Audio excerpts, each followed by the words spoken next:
Life doesn't need to be a struggle. I'll be with you in a moment, officer. Let me just finish my sandwich. Talk to angry old René first.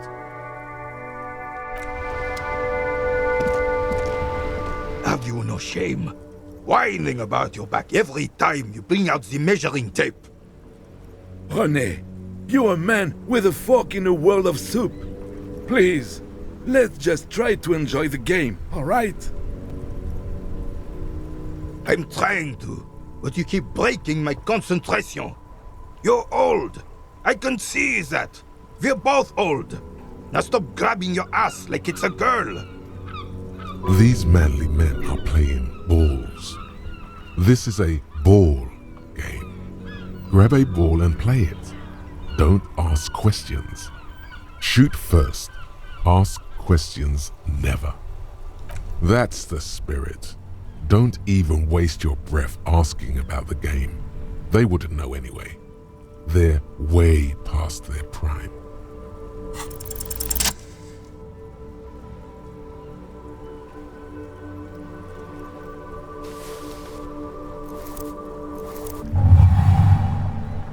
You are immediately surprised by the ball's lack of weight. No matter, you'll make it work. God, this is right. You feel the familiar tremble of excitement and adrenaline that precedes every victory.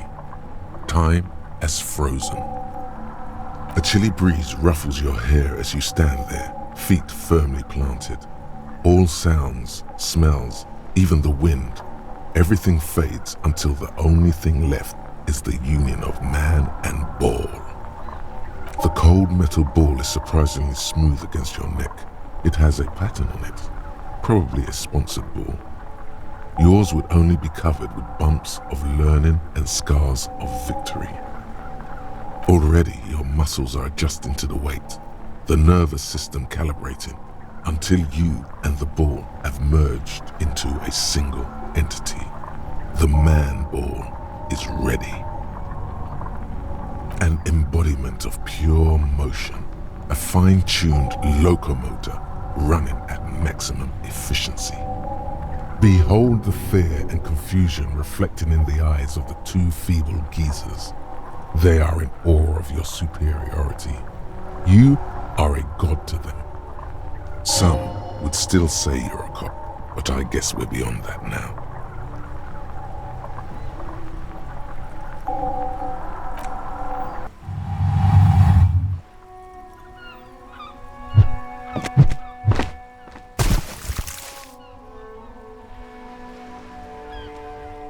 Merde!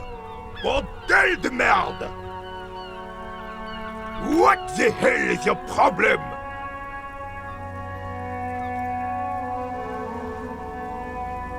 I don't care if you are a cop. You do not just ruin someone's game. It's so goddamn disrespectful.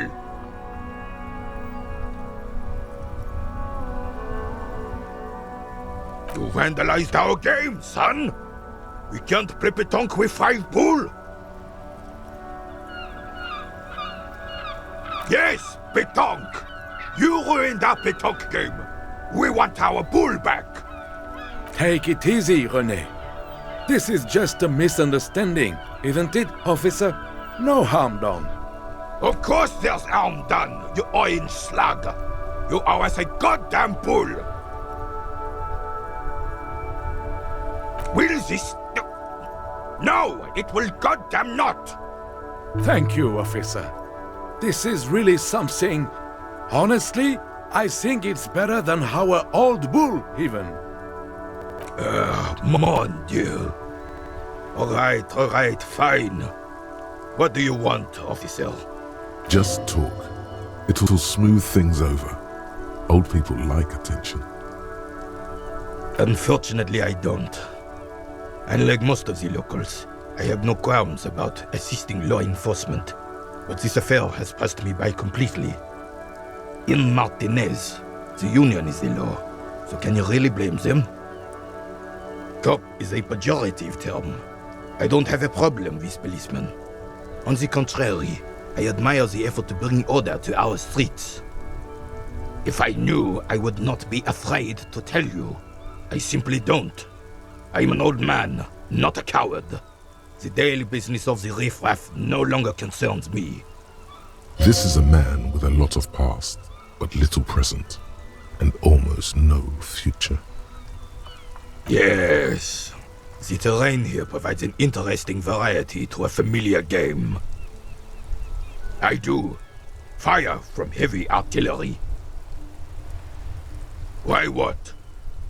Because that's what happens when communards hijack your country, execute your supreme leadership, and turn your capital into a slaughterhouse. You use heavy ordnance to clean up your home. Commies, communists, socialists, anarchists, call them what you like. They just chose the name to feel special. Senseless sentimentality. Sadly, no. It was the foreigners who brought them to their knees. We fought valiantly. Too valiantly. So valiantly we got licked. Should have fought dirty, like they did with their suicide sex cult propaganda and mad anarchist women strapped to shrapnel bombs. We didn't though, and we lacked caliber. God bless him, but the suzerain's cannons simply weren't big enough. Because this place is a damn beachhead. Had to soften the commies up first. Yes, the military coordinated amphibious landing to take back Revachol. He finds your lack of historic knowledge troubling, a sign of mental deterioration in the preceding generations.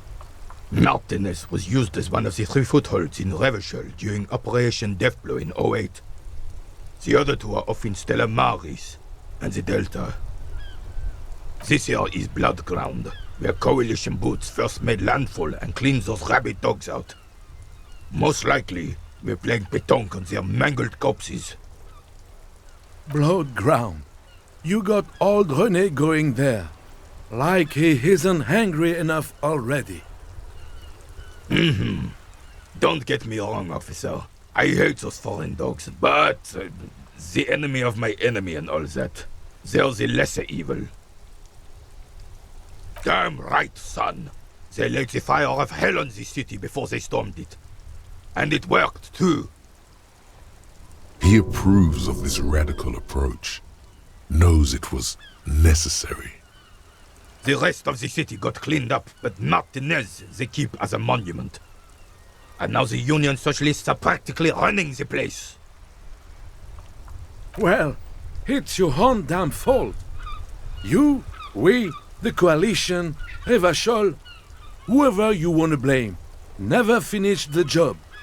Officially, the party never surrendered. Of course they still hold influence. You don't even begin to truly understand the players at the table, let alone the specific circumstances surrounding the... What do you think?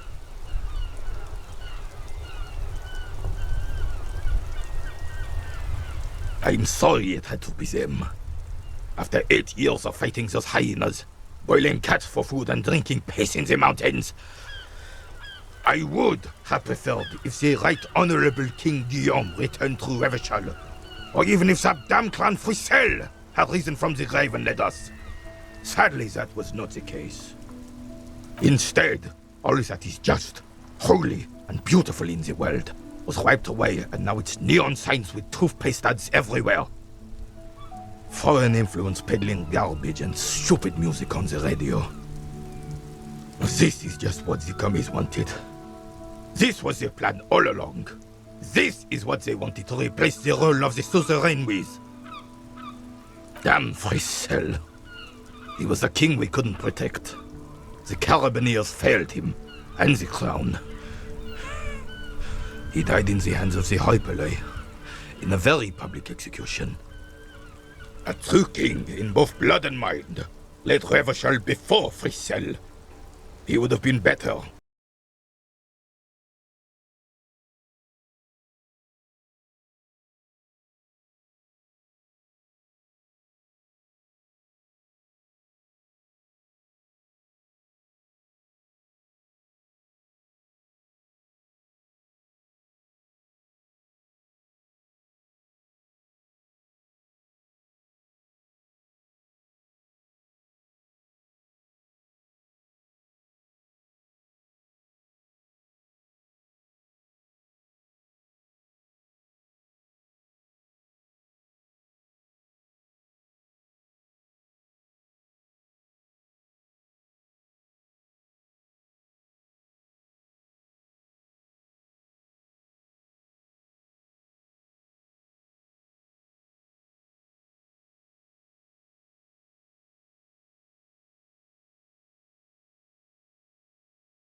It's no use talking to you.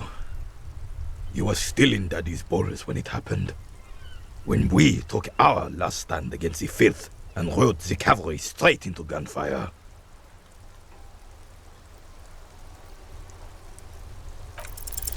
All you observe is a veteran refusing to let go of the past and his old uniform. This is not uncommon. This is the uniform of the Royal Carabineers in service of Frissel I, Guillaume le Lion, and the valiant King Philip V before him. Don't you mean Frissel the Fan? You do not speak his name, Craven, although he was a clown. But he was our clown, ours to ridicule and to mourn. There's something you missed. You will get to it. Don't worry.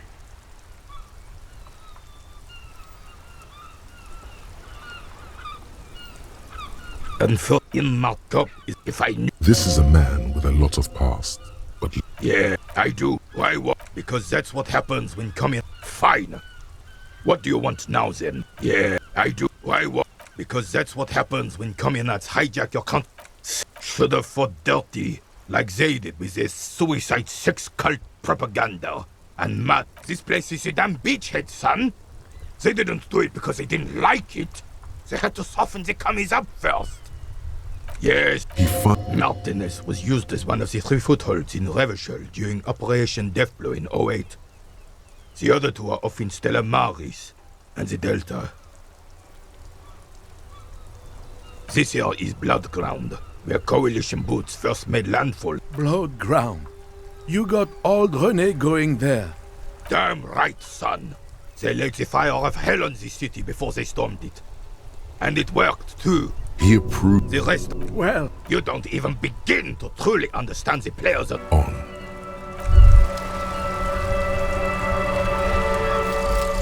Hobocop.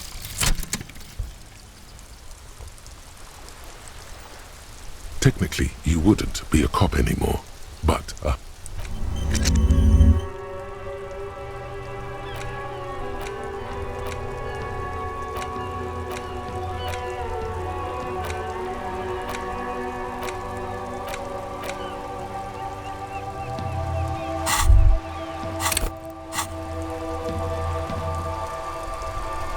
it's clear you like the hard stuff, Brota. Evening falls. The time has come to take the vow. The vows are blood and flesh. Lower intestine, the term is metabolic and circulatory system. Fascism, Brota. Many things, but it's mostly about trusting your gut. Who does your gut tell you is the source of Revachol's problems? Quit stalling, Bruta. We're talking about the weakest, worst, most insane thing. The weak link. Yes, them. But also, Women. Women. Men of Wu. You don't like them. They're insane. Their idiocy needs to be scrubbed off this world with rubbing alcohol. Wu men need to go back to the fucking kitchen. That's what fascism boils down to. The rest is also important. But the main thing is that Wu men need to know their place. Stomach truth. You're having a stomach truth. Because you've said the hard things that others won't say. The good things, you've said them many times. Okay, yes, let's call it that. Good thinking. You're going to keep your views, right? Keep your views, Brota. For the nation, smart. Best not to mention the Wu men too often. That's why you're the head and I am the stomach. Of course you are, Bruta. Of course.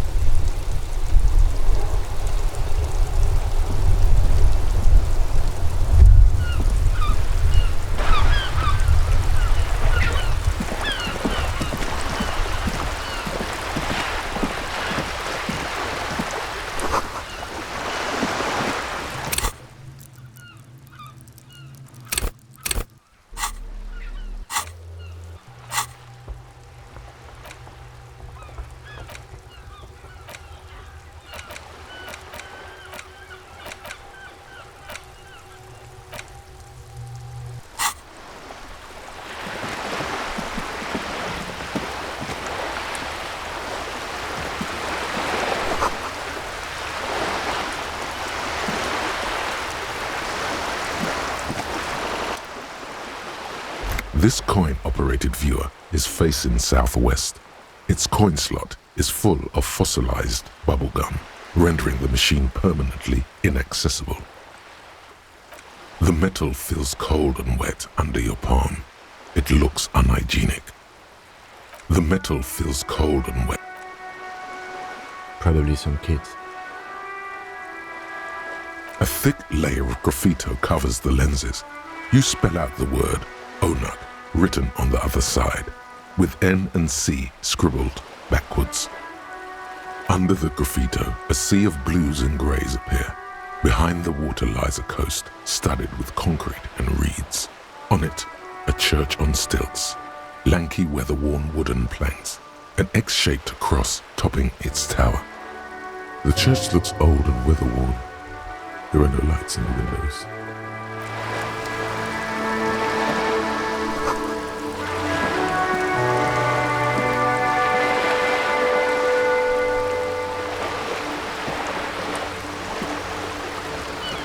This coin-operated viewer is facing south.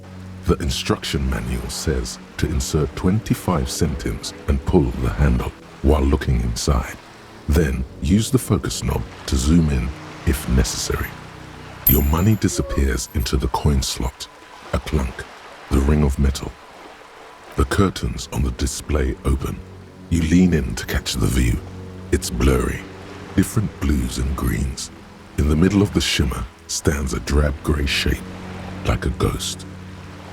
The lenses shift. The ghost sharpens into an islet in the bay. In the ruins, a man-made structure is visible, a half-sunken sea fort, its concrete almost reconquered by nature. It looks as if it was abandoned quite some time ago. Nothing but a rotten tooth remains of the anti-aircraft tower. A lonely birch tree grows out of it. Really? I don't have the eyesight to make it out. Really?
This is a wall on the side of an apartment building.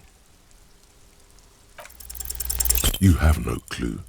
So many walls all over Martinaise, weather-worn, cracked, their paint peeling. Indirect modes of taxation.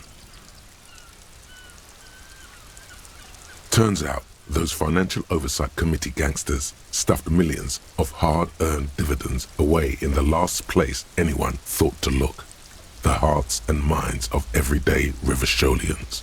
You need to spread that deregulation gospel to the people. Tell them about that foreign fare tax. Preach that 98% gross burden. Preach it, preacher man. Set the brothers free. Taxes are racist.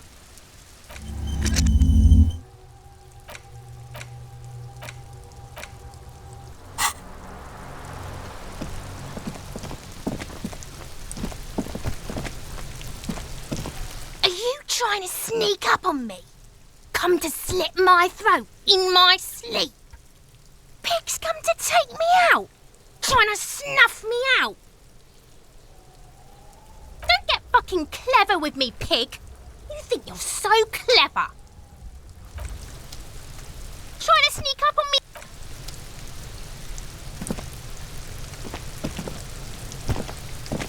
Trying to sneak up on me.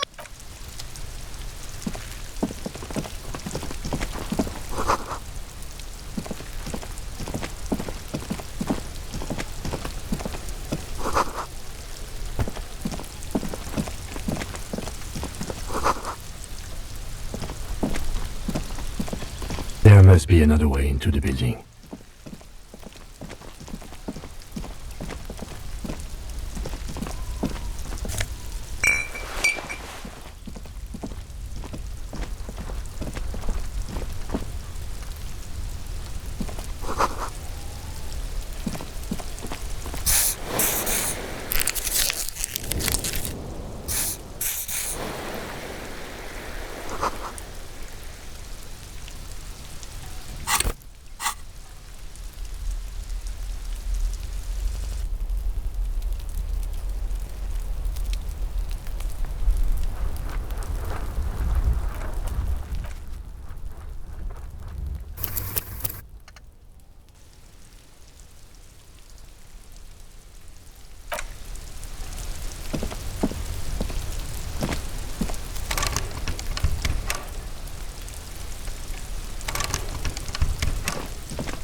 A striking woman leans against the cabin top of her sailing boat, smiling as you approach. Her green raincoat glistens with droplets. A silk scarf is tied around her throat. Good afternoon, officers. I'm Joyce. Joyce L. Messier. I represent the board of Wild Pines, the owners of the harbour. You gentlemen must be from the RCM. Baton, my maiden name. I meant you, the Revachol Citizens Militia, the police. Nothing, honestly. I've said it to every drunk in town, and you're the first one who's responded.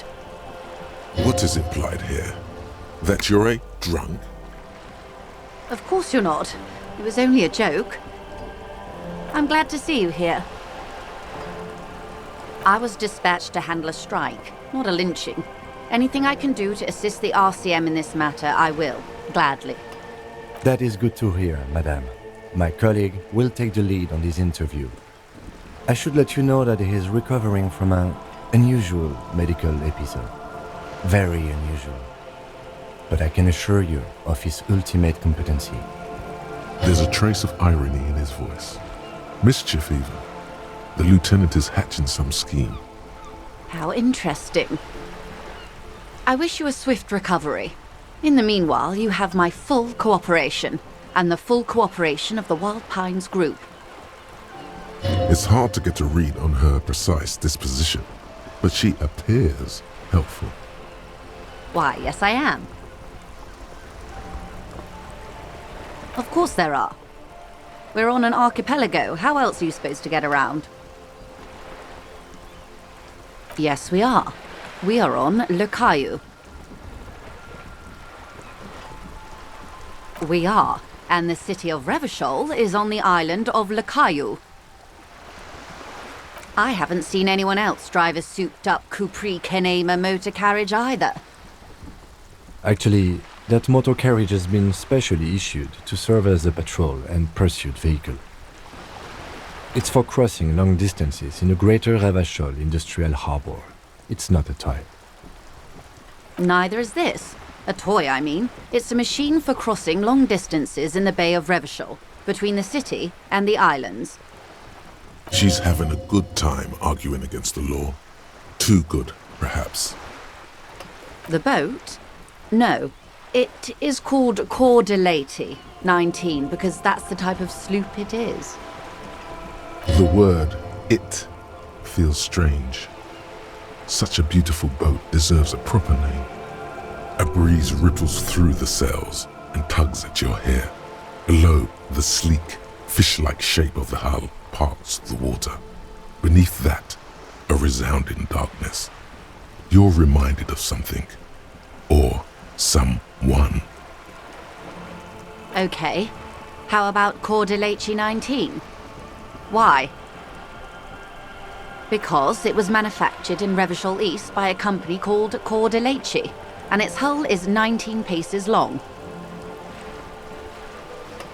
Why Dolores?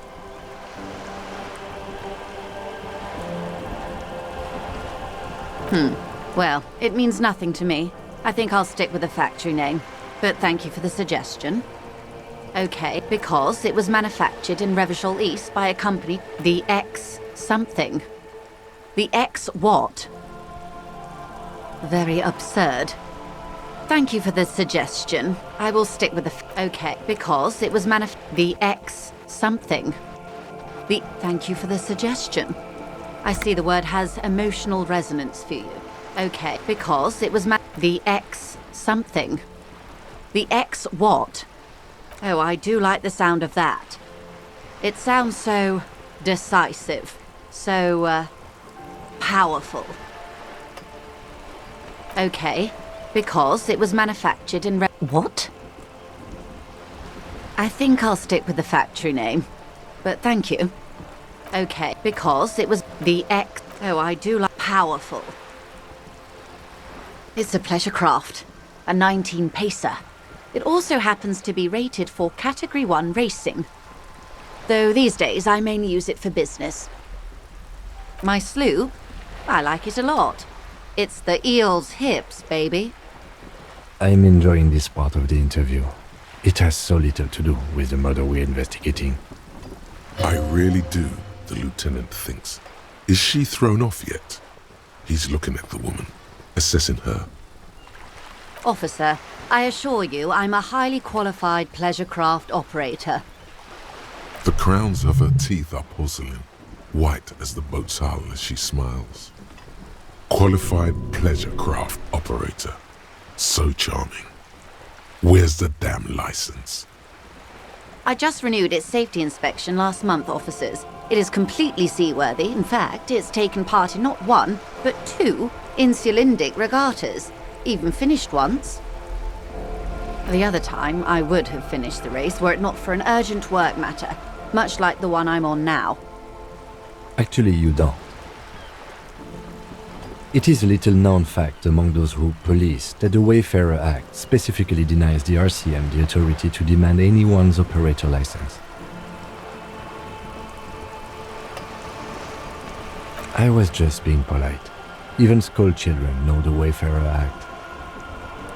No need to politicize this. You may still ask for the lady's passport. You need to save face if you want her respect. Demand that passport. Of course.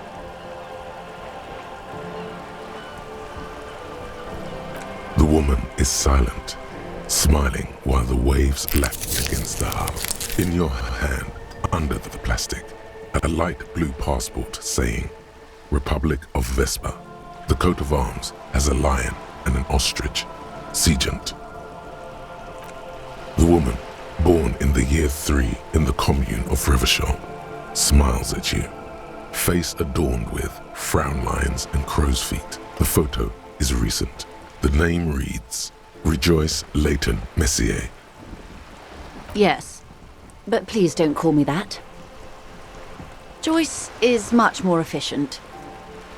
She doesn't like it. Probably a bad memory. Mean girls at school or some ancient lover. My husband is. I have dual citizenship. A Vespertine is handier when travelling. She nods and returns the plastic bag to her coat.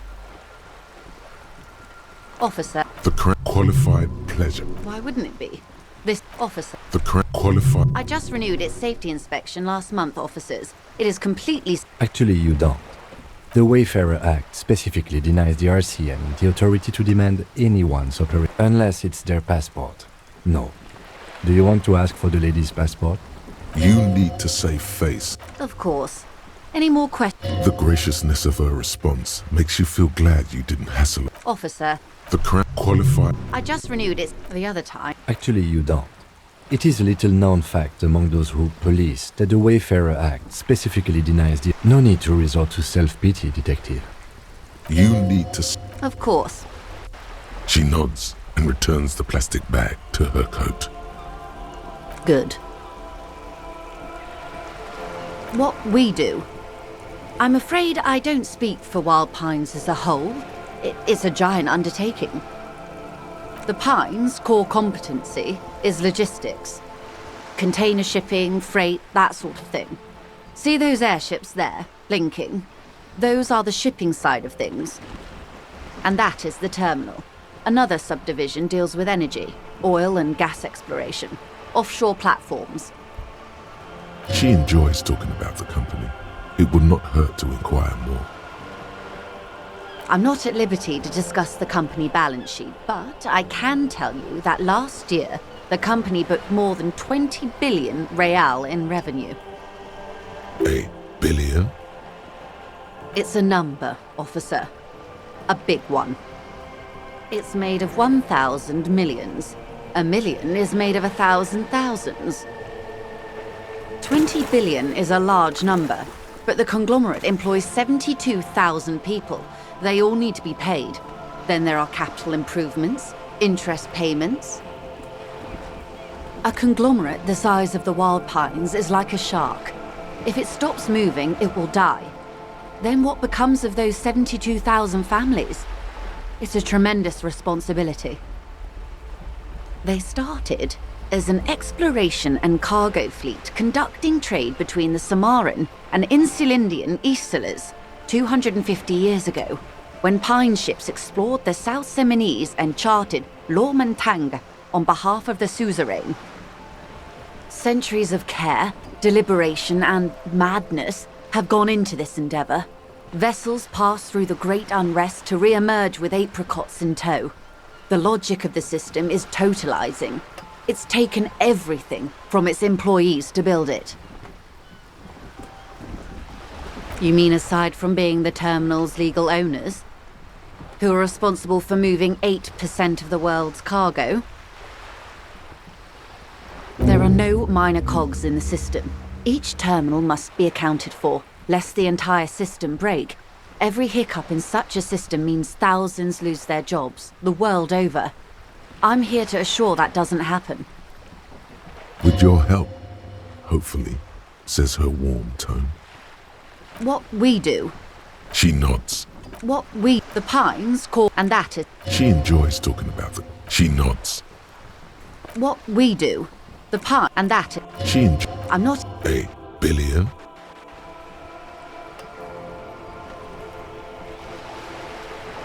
And to think, there are years when the group books losses in the billions.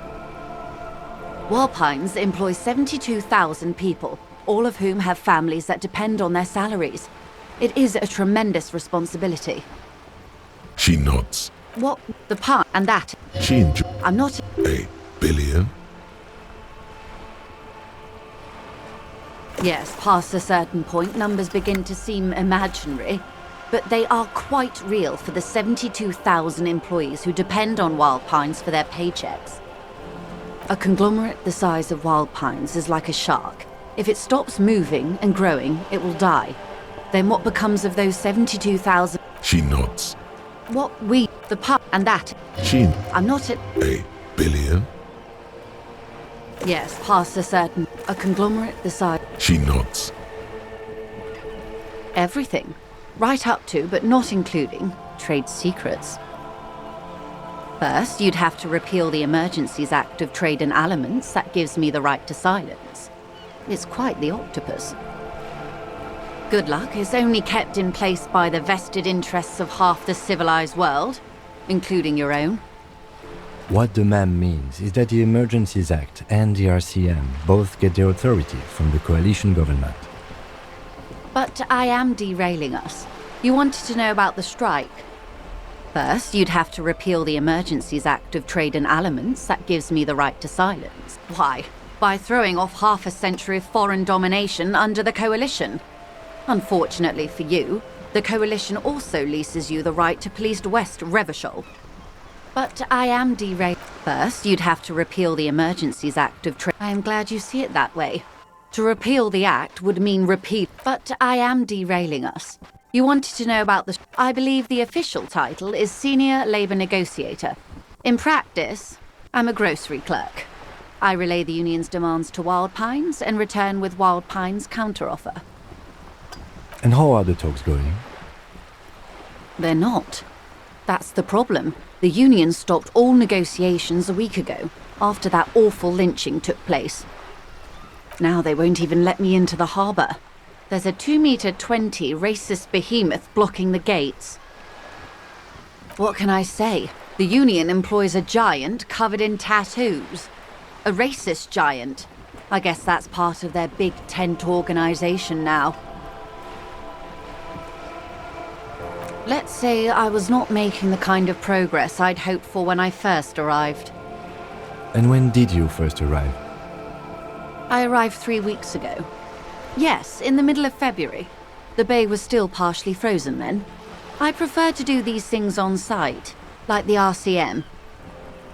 But the strike began in December. I wasn't the original negotiator here. I took over after Mr. Gaumont hit a wall with Mr. Clare, the union boss. Mr. Clare refused to speak with Gaumont despite concessions he'd granted the union in prior negotiations. This isn't the first time the union has gone on strike? Heavens no. There have been 2 prior strikes. Both times the union won significant concessions, including overtime pay and a medical plan. This time their demands are more, I guess you could say, aggressive. Mr. Clare told him to... how did he put it? Fuck off, midget. Gaumont is short of stature, you see. Yes.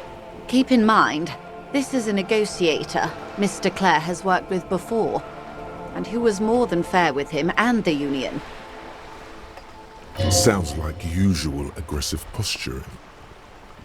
Mr. Clare told... Fuck off, midget. Yes. Extremely. Keep in mind, this is a negotiator Mr. Clare has worked... Sounds like... Fuck off, midget. Keep in mind, this is a negotiator... Sounds like usual... There are leaflets everywhere, and banners. What did they say again? Oh yes. Every worker, a member of the board. Then you might also like their other slogan. Demand democracy. Personally, I don't think it has the same pizazzo as every worker, a member of the board. It's quite simple, you see. Every time the Wild Pines Group makes a decision about what? About anything really, it needs the signature of each of the 2,200 workers in its Martinez terminal. Just so you understand, this is but one of 22 terminals owned by Wild Pines. Essentially, not only are they kings of the company, they are also kings of the 72,000 employees of Wild Pines Group.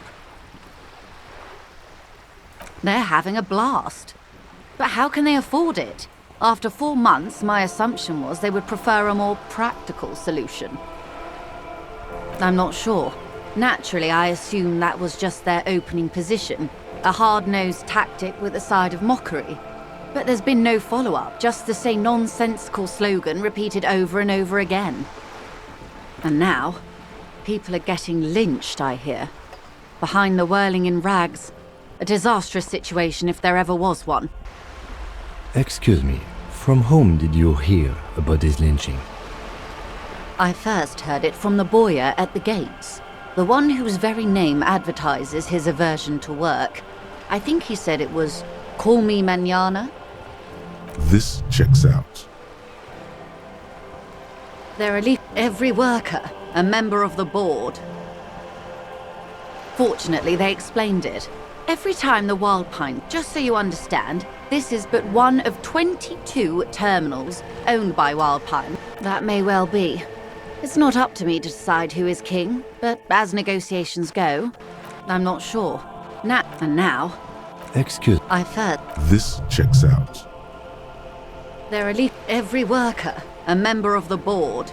In its defense, another said, demand It's quite, just so you understand, that may well be. I'm not sure. And now, Excuse I've heard This checks out. they're at least every worker, a member of the board. In its defense, another said, demand It's quite simple, you see. Every time, just so you understand, I'm not sure. And now, Excuse me. I first, This checks. they're a leaflet, every worker. She nods. Mr. Fuck off, midget. Keep in. Sounds like usual aggressive Everard Clare is a man of the utmost integrity. If you can say one thing about him, it's that he always puts the interests of the workers first. Of course not. Everard is fantastically corrupt. I imagine he has a thick, viscous goo where you and I have blood. He is the most corrupt individual I have ever seen, and I deal with men like him for a living. If there is anyone more venal, more irredeemably nepotistic, then it's his twin brother, Edgar. Yes, Edgar looks exactly like his brother, except for that lazy eye. He also talks exactly like Everard does, and when one's term as foreman is up, the other takes over. It's how they circumvent the term limits, you see, with a funny little switcheroo. While in office, they've embezzled God knows how much of their workers' dues. The Débardeurs Union was once a perfectly normal institution. 20 years ago, anyway. It must not have been easy to establish under the Emergency Act, but they did it. I can respect that. Organised labour at its best, as they say. Then something happened in the local chapter elections. The brothers Clare came and transformed it into a... how do you say? A mob. The Débardeurs are a crime syndicate. Sad as it may be, I suspect we'll be forced to cooperate with them. Refreshingly honest, officer. The company has tried appeasing in the past, but I'm afraid our concessions have only emboldened Everard and his brother. And your opinion, detective, if I may ask? I'm a curious and talkative person, you see. Would you say the Débardeurs Union is... Why do you think so?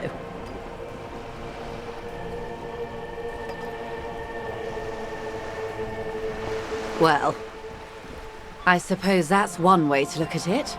They're an interesting composition, albeit vile. But enough about Everard. What else can I do for you? Everard? Of course not. Everard is fantastic. He is the most corrupt individual I have ever seen, and I deal with... Have you seen him? Edgar looks exactly like... It's how they circumvent the term limits, you see. The Débardeurs organize... A mob. Refresh... And your opinion, detective? If I may ask.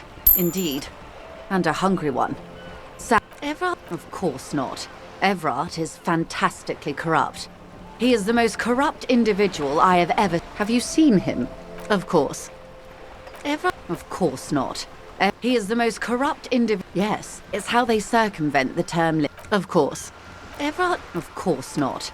He is the most corrupt in... Yes, it's how they... The Débardeurs organize... A mob. And your opinion, detective? Thank you for being candid. Sadly, Wild Pines have cooperated with what amounts to a crime syndicate for 2 decades. However much you feed the wolf always hungers. Ever? Of course not. He is the most... Have you seen him? Edgar is how they the... A mob. And your opinion, detective? Of course, officer. I'm glad you asked. There was a woman, the previous forewoman of the union. She disappeared. Disappeared? Yes. On the last day of the local chapter elections, her daughter phoned in and said she wasn't running anymore, or coming to work. Ever. End of story. Downright haunting, if you ask me. The Wild Pines suspected foul play, but what could they do? It was a union matter. The point of the presentation is, these kinds of things happen around the Clares. Watch out when you're dealing with him. Thank you for your concern, ma'am. We'll be just fine. I'm glad... Yes. Does it? The company suspects foul play, but there's nothing they... The point... Thank you for your concern, ma'am. I'm glad you... Disappeared? Yes. Indeed. The point... Thank you for your concern, ma'am. We'll be just... Of course. How else can I help? Quite a few things, I'm afraid. The information I'm to share with you includes sensitive trade secrets. For the sake of my employer, I have to ask for your names and badge numbers. Of course, ma'am. We should have introduced ourselves. I am Lieutenant Kitsuragi from Precinct 57. And this is my colleague from Precinct 41. I'm afraid he doesn't have his badge at the moment. I hope mine will suffice. How curious. Why is that, Detective? Awkwardness washes over the conversation. The woman doesn't like this turn of events. I see. So, are you saying you lost your badge during the course of this episode? Oh dear. I suppose this does explain some of the more curious turns in our conversation. As I said, ma'am, his technique may be very unconventional, but he is an officer of the RCM. Of course, I sympathize, but I'm afraid I simply can't share anything more until I've seen that badge. Hang on. She's a professional negotiator. She should be open to some sort of mutually beneficial arrangement. I mean, favors for favors. A dirty alliance of some sort. Easy. Just offer her a favor. Like I said, nice and dirty. I will be frank with you. If I'm going to break protocol, I need to be able to justify it to my superiors. They're going to want to see something very tangible. You're in, but expect her to drive a hard bargain. Reports from inside Terminal B suggest it's a hub for the local drug trade. This is an open secret in Martinez. The Union controls the terminal, so it goes to reason.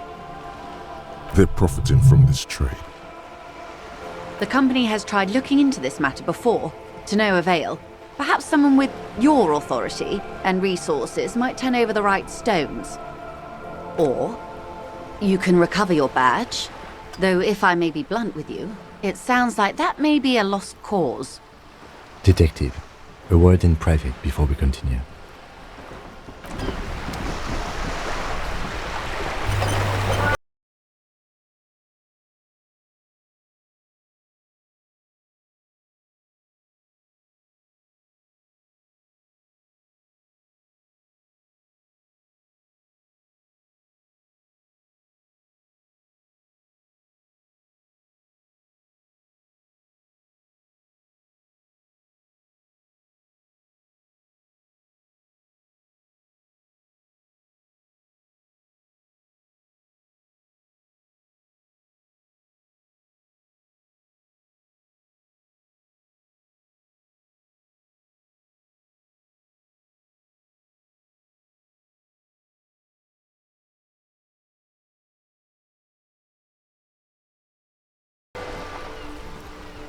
No.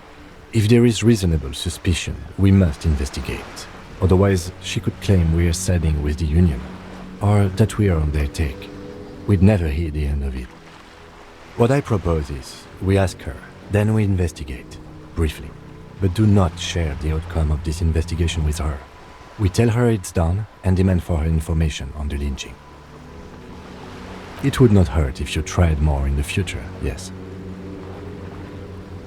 Oh, that would be fantastic, but do we have the time?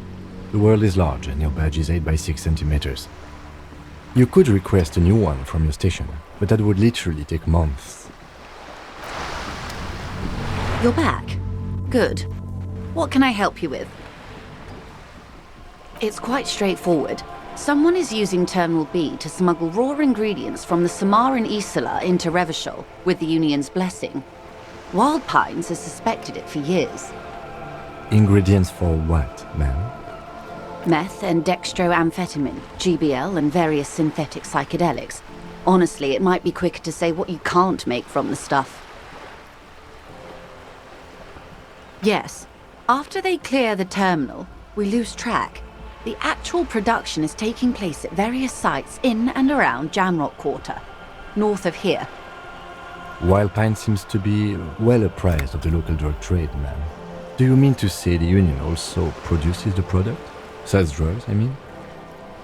We're in logistics. It's our business to know. And no.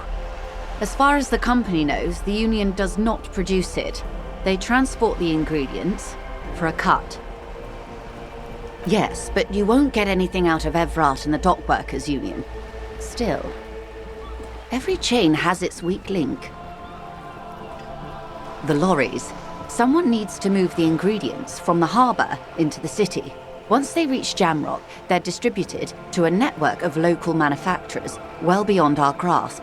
But in transit, they are vulnerable. Perhaps you've noticed that a number of lorries are tangled in a traffic jam at the roundabout just now. Interview the drivers who are still hanging about. One of them might be waiting for a crucial shipment. I'll be explicit. If you find this driver, I will share company secrets with you. You'll be indebted to her, in a way, but one step ahead of the Union in another. We did. On more than one occasion. Apparently, there's some sort of inter-precinct disagreement about whose jurisdiction this area falls under. We know the company has launched its own probe into the Union's alleged involvement. We also know it's come up empty. It's not just the RCN. No one's been able to find any hard evidence. Well, here's your chance, officers. No. We asked East Motor Track to raise the drawbridge. The road company is a partner of one of our subsidiaries. However, this is a limited time opportunity. Once the complaint has been processed by the Trade Committee, they'll have no choice but to lower the drawbridge, and the operation will continue. Thousands of litres of raw ingredients will pour onto the streets of Revachol. Not the east across the river, but the west. The vulnerable, the weary. Well, at least this solves one mystery. What is that, Lieutenant? Why I had to call East Motor Track and beg them to open a drawbridge for me. I'd wondered since I first drove in, on my motor carriage. I am sorry for the inconvenience, Lieutenant Kisaragi, but we need them trapped here. This is a unique opportunity. I'm sure you understand. How do you think they're financing this strike? There are thousands of unpaid dock workers going strong for the 4th month straight. There was a shakedown of local businesses preceding the strike. Many were squeezed to bankruptcy to fund it. With all due respect to these desert cacti, the contents of a few cash registers cannot provide for 2,000 men. The local businesses can scarcely provide for themselves. Precisely. Smuggled out of that very gate at night, most likely, then loaded onto lorries and driven to Jamrock. You simply need to find one driver who will open up to you. It sounds like she tried looking into it herself, though she's clearly not the type your typical lorryman would confide in. Yes?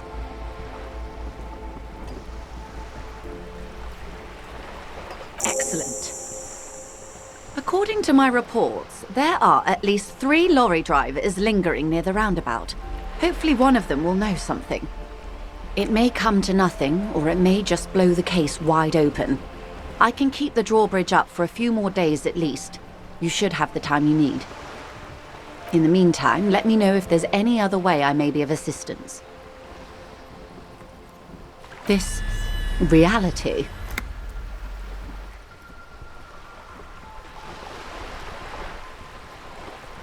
Ah, yes, the episode. Sounds like an acute case of encephalopathy now that I think of it. Don't be phased, madame. He functions perfectly well. He only needs a lowdown on all of reality. We may be here a while then. Ask away, officer. I'll help however I can. All right, you're in. Begin with the first one. You'll appear worldly.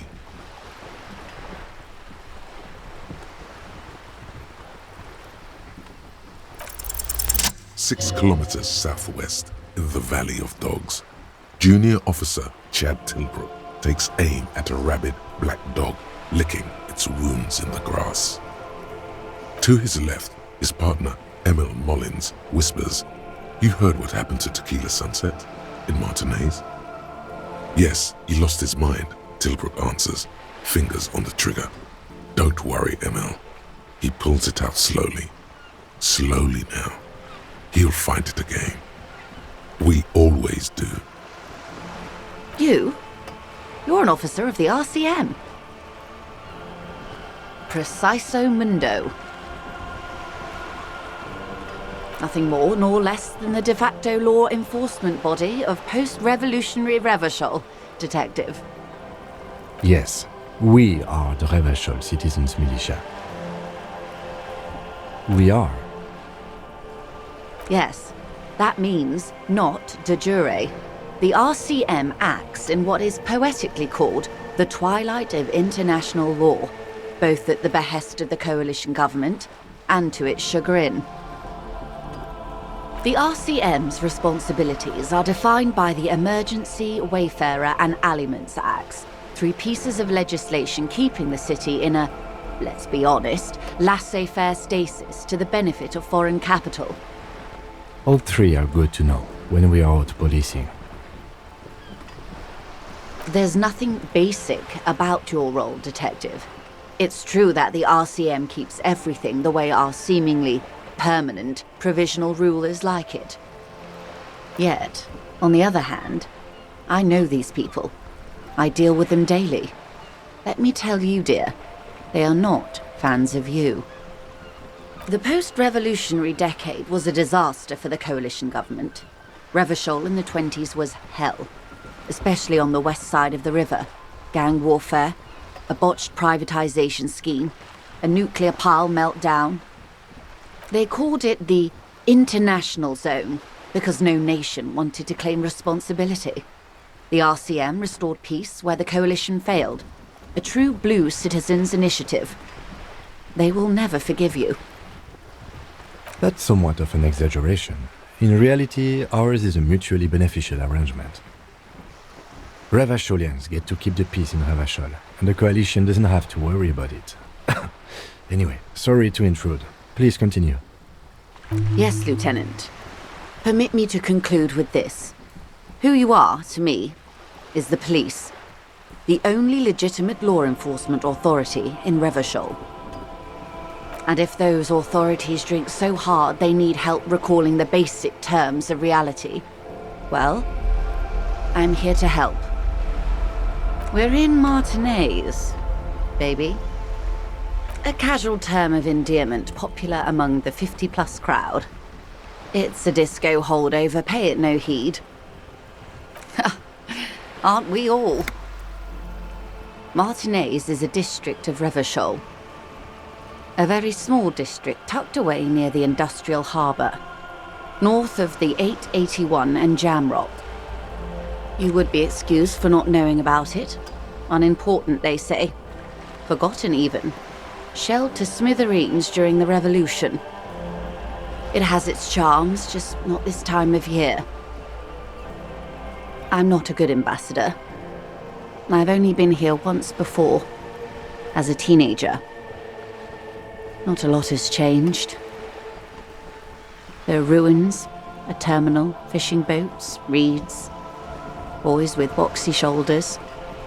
This place used to be a province, a workers' resort before the city swallowed it and the artillery did its work. The reeds are the real star of the show here now. The further down the coast, the wilder it gets. It's not really a sea, it's the Bay of Revachol, and the bay feeds into the ocean. Yes, we're on an island in an ocean, the world's largest body of water, the Insulindic. Vast, lukewarm and unknowable, flowing in and out of sight. Caillou, as you already know. Imagine a pebble. A smoothed-over pebble amidst a great blue sea, misshapen, cracked. The cracks are the River Esperance. We're in the delta of this river, on the 6th branch, the Martinez distributary.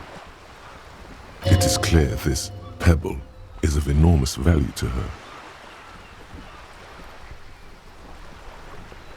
Revachol? Revachol is what you call a city. The great kind.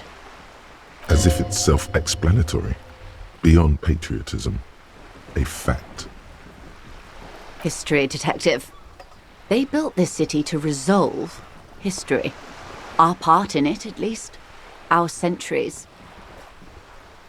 The nations of the Occident, or migrant workers from Seminine and Ile Marat, depending on your creed.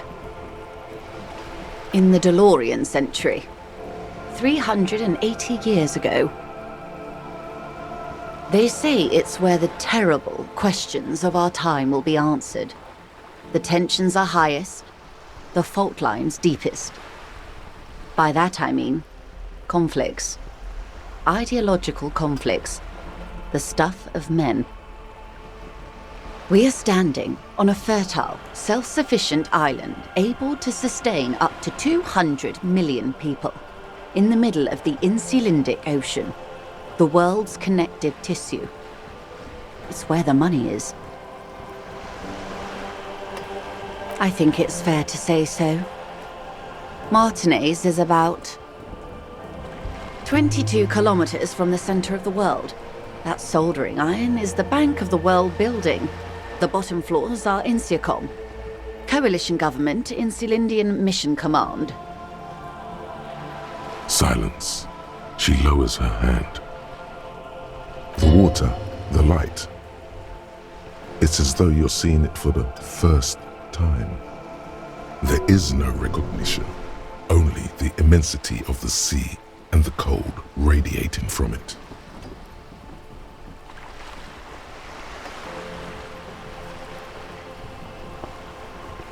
She observes your eyes scanning the horizon, then breaks the silence, slowly. This is one thought you need to complete. Where are you? Was there something else you wanted to know? I remember something about a lowdown. This has been informative. Thank you, ma'am. I'm sure my memory-impaired partner has many more questions to ask, about even more fundamental aspects of reality. Might I suggest not asking them all right now? Ma'am, Messier will be here later too, and tomorrow. Isn't that true, ma'am? Absolutely. My commitment here is long-term. That is understandable, but perhaps it's better not to eat all your candy at once. Indeed. I'm always at your service.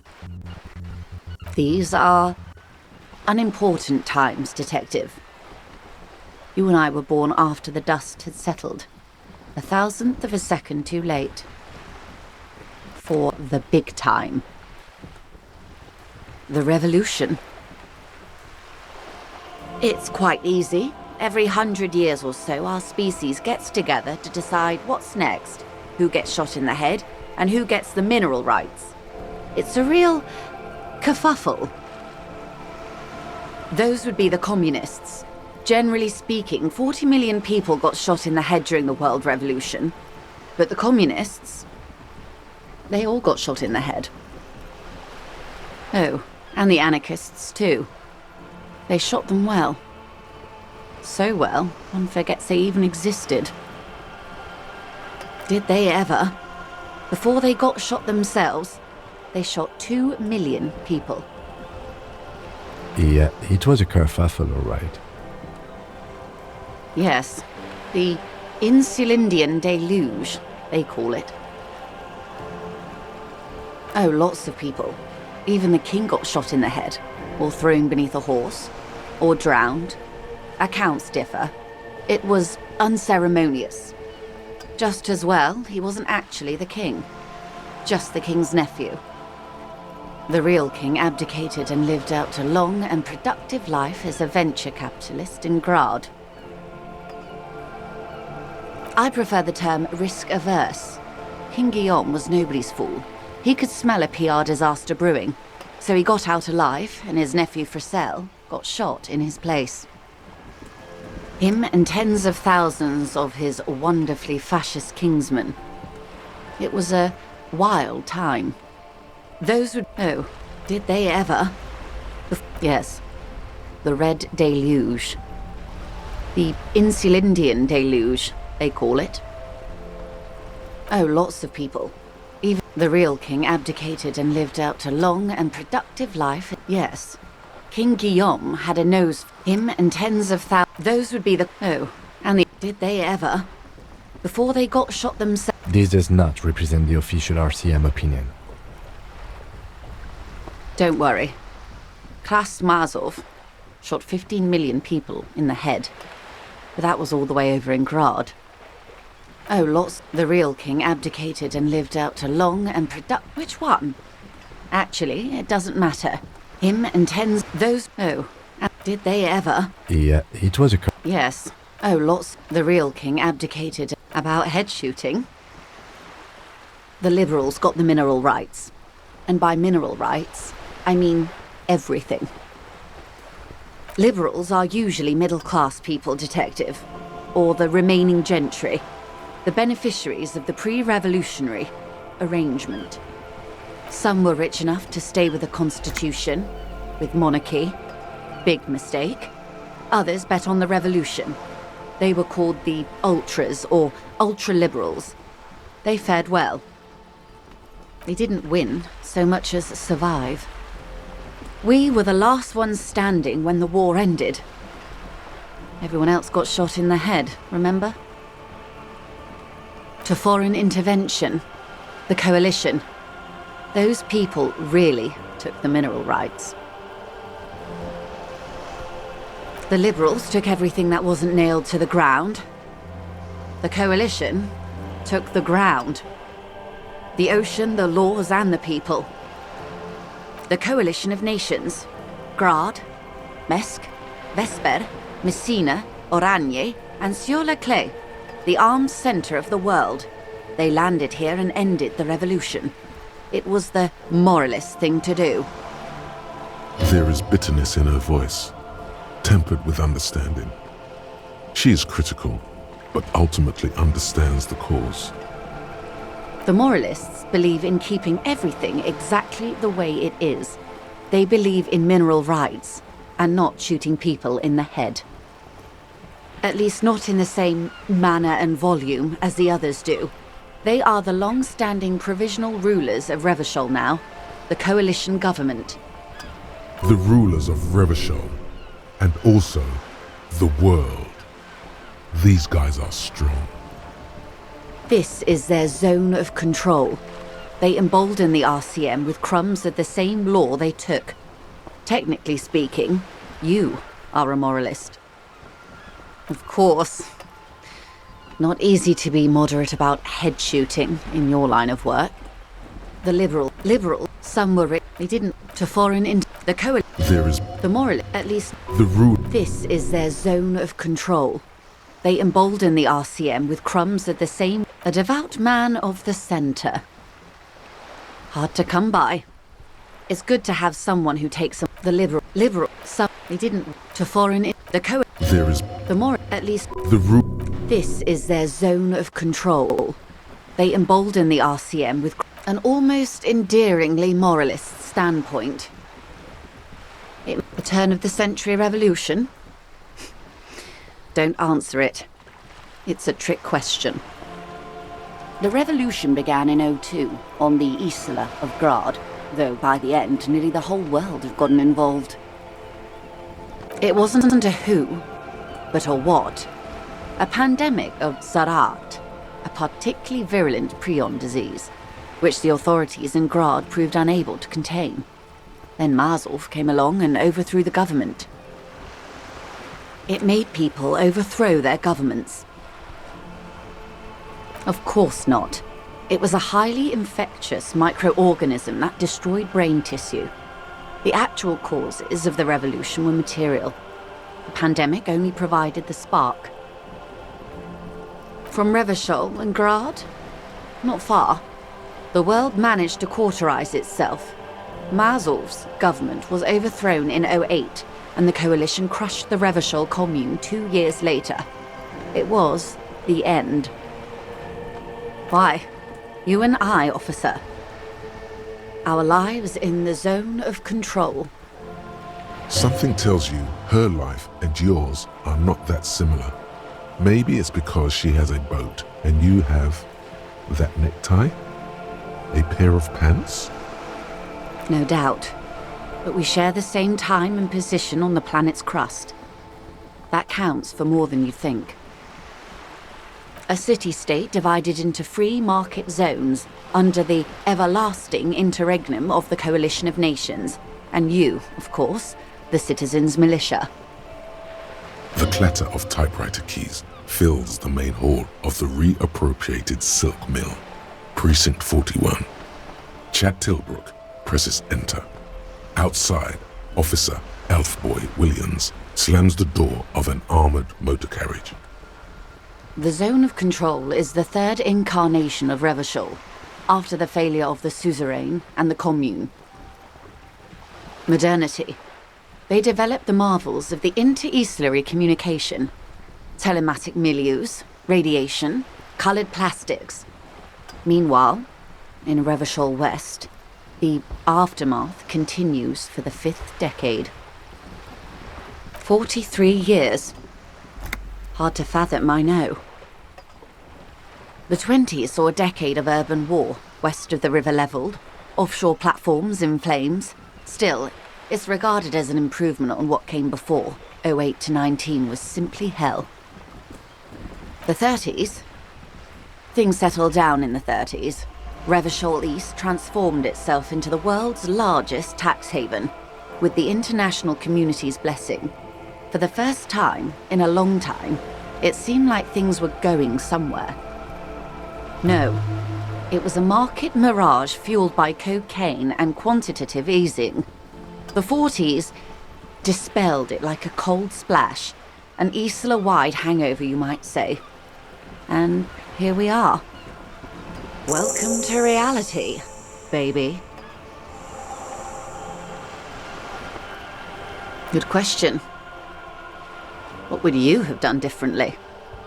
No, her first. And I asked you, past-less detective of the citizens' militia, what insight has acute encephalopathy given to you?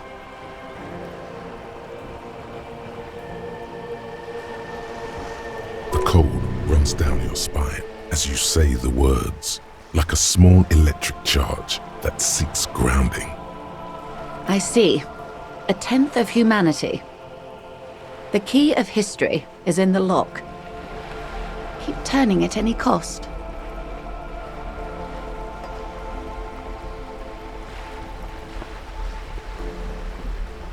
The wind stops, and for a moment, there's silence. The cold dissipates into your parietal lobe like a dissolved bullet. All is quiet on the Martinez Inlet.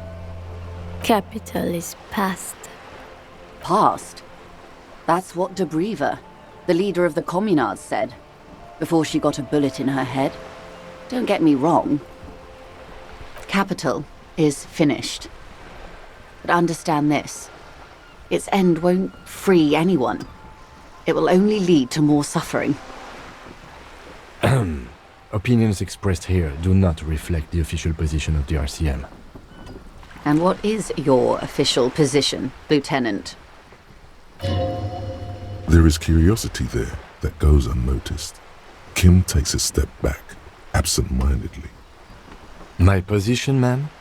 My parents got ripped to shreds in the revolution. I would have gone the same way. I was saved by being 2 years old. That's my position. The abattoir. Understandable. Good. No, her first. And you would have died, most likely. Not far from here. Maybe even right here, during the beachhead, defending the coast the day the Coalition took the city. The cold runs down your spine. She gestures toward the waters. The wind stops.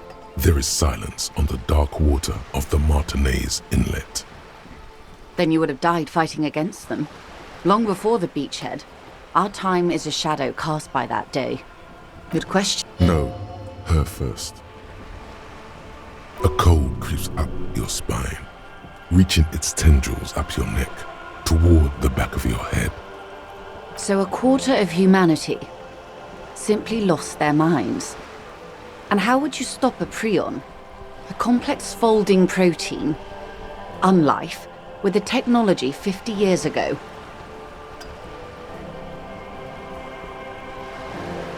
The wind stops, and for a moment, there's silence. The charge dissipates into the dark water. All is quiet on the Martinez Inlet. There is peace in the heart. Good hygiene. Really. A very moderate solution to an extreme problem. It's those sort of half measures that doomed the authorities in Grad. When they failed to step up, Marzov and his party stepped in. In this particular case, maybe a more robust state response might have been appropriate. Opinions expressed here do not reflect the official position of the RCM. And what is your... There is curiosity. My position, ma'am? My parents got ripped to shreds in the revolution. I would have gone the same way. I was saved by being 2 years old. Understandable. Good question. No, a cold. So a quarter of humanity simply lost their minds. The wind stops, and for Pockmarked by cannons. Liquidate? That's what King Philip kept screaming from the Sol Aurum. Liquidate! Liquidate! In the end, they liquidated the Sol Aurum, melted the palace cube down to gold and platinum, and sold it for bullets. Strange times. Opinions expressed. And what is... there is My position, ma'am? Understandable. Good question. no, a cold. So a quarter of humanity simply... The wind stops, and for a moment, this. It's all yours. A poor remedy for prion disease. That was the attitude of most of the more moderate Indo tribes, particularly those who supported the king. Kupri, Resplendent, both gone now. Those that survived mended their ways.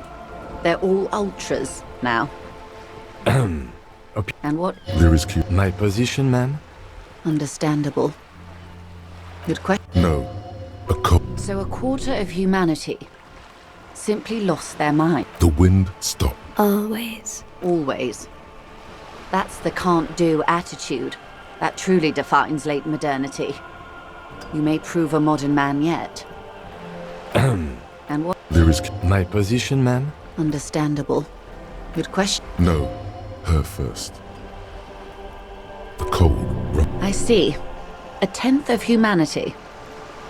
The key of history is in the... The wind stops. Revachol forever. Forever. In 20 years, Revachol went from a king to a commune to a zone of control. She is forever. But the next thing she will be is something else. And what is your... There is My position. Understandable. Good question. No, her first. The cold. I see. A tenth of humanity. The wind stops, and for a moment, It's all yours. All yours. That's been the motto of many an Indo tribe. There is something clarifying about that strain of ultra-liberalism. Believe it or not, Wild Pines isn't even the most notorious example. That would be Saint-Baptiste. You can go quite far with that attitude. And what is there is. My position, ma'am? understandable? Good question. No, her first. The cold. I see. A tenth of humanity. The wind stops. The age of man is over. Over. That's entropilism, the very height of late modernity. Evacuate this world. You may prove a truly modern man yet. And what? There is. My position. Understandable. Good question. No, her first. You and everyone else. But that's got nothing to do with preventing the revolution. Ah, well. What was, I guess. Good question. No, her first. And you would have... The cold runs down your spine. The wind stops. Good. Not that it would have mattered. In the end, the commune forced everyone to the barricades. Good question. No, her first. And you would have died. The cold runs down your. The wind. No. Almost certainly. The commune would have forced you. Such was the fate of the undecided. They are what they are. Who knows? An afterbloom may yet come. Anyway, enough sentimentality. Is there anything else you want to know? It's a neurological disorder caused by a lack of vitamin B in the brain. Symptoms include a retrograde amnesia. It's quite serious. You should get yourself checked out. She conveys it in short, cold bursts, trying not to invest too deeply in the condition of this doomed detective. Well, it's either bariatric surgery or long-term alcohol use. That seems unlikely. What this boils down to is, this reality thing is stupid. Blow this joint, grab a bottle, and drain that shit right down your throat. Yes, and perform autoerotic asphyxiation on yourself with your funny necktie, out in the open somewhere. Wait. This reality thing is the only game in town. It's probably in your interest not to blow it. She stares at you, head tilted to the side, with a slightly concerned... She conveys it in short. Be my guest. She conveys it... Well, She nods. What this boils down to is... Yes, and perform... Wait. This reality thing. She stares at you, head tilted to the... nothing more nor less than the de facto law enforcement body of post-revolutionary Revachol, detective. Yes, we are. Yes, that means not de jure. The ask. Permit me to conclude with this. Who you are to me is the police, the only legitimate law enforcement authority in Revachol. And if those authorities drink so hard they need help recalling the basic terms of reality, well, I am... She won't maneuver her way out of this one. I am the vilest of the vile. A traitor, a devourer of nations and infants. I am an ultra. Yes. I am the nether creature of the Forbidden Swamp. I pushed the king under a shit wagon and betrayed the revolution.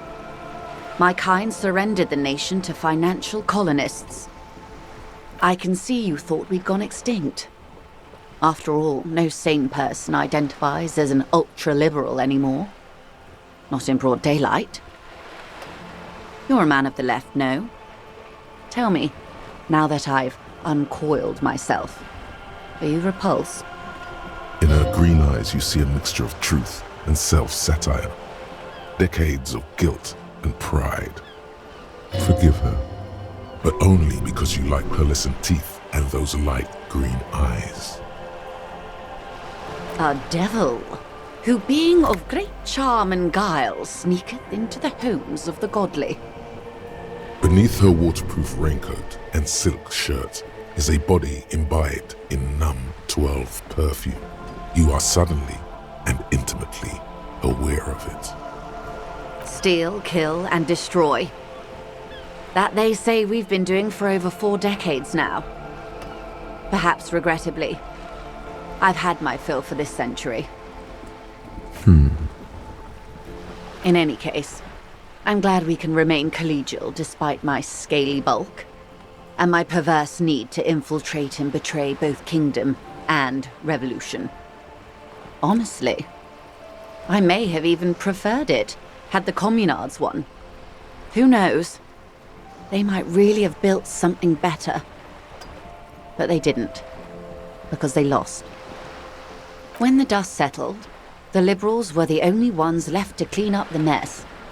By virtue of their survival, they were handed enormous power to shape the future. This was all our last generation managed.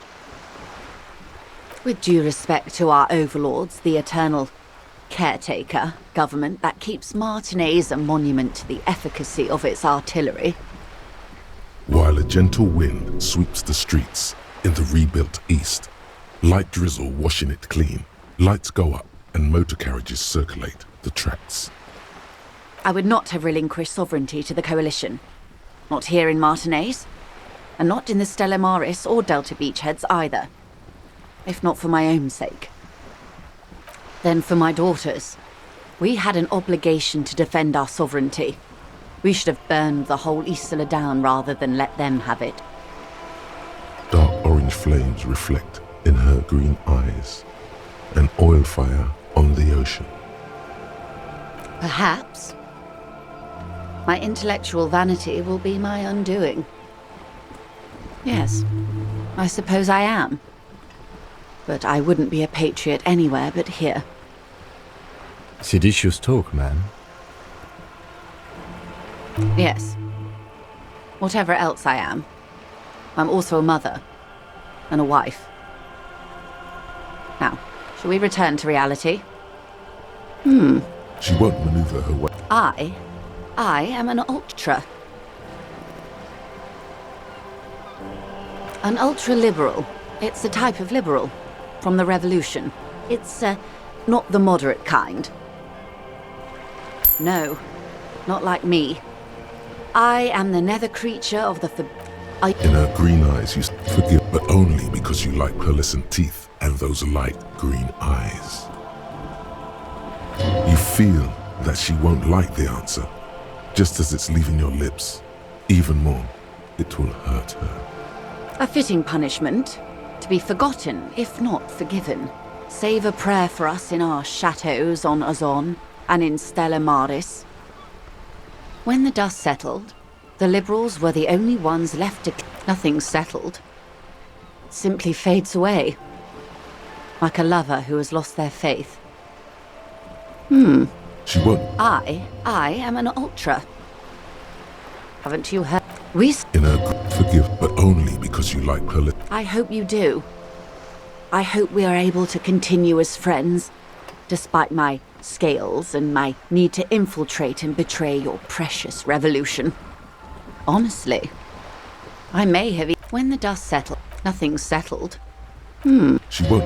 I am an ultra. An ultra-liberal, haven't you? In her forgive, but only because you like pearlescent. That's a pity. I hope we can remain collegial, despite the fact that I'm a high priestess of the capital. Don't take it personally. It was only business, as they say. Honestly, when with due... While I would not then for... dark orange flames. Yes. Whatever else I am. A bird? A sphenicid? A flightless bird of the polar regions? Some sort of krill hunter? No, wait. You're an ancient ruin. A symbol of hubris and decay. half submerged in some salty sea. Of course you're not, my dear. I'm just terrible at guessing games. Ah! This is the pier of Rue de Saint-Ghislain, 33A, where the tenants have been kind enough to rent me a slot. Or two. A pre-revolutionary tenement. Old buildings are called tenements, you see. And new buildings, bâtiments. After les bâtiments nouveaux. But 33A and 33B are not nouveaux. They're old.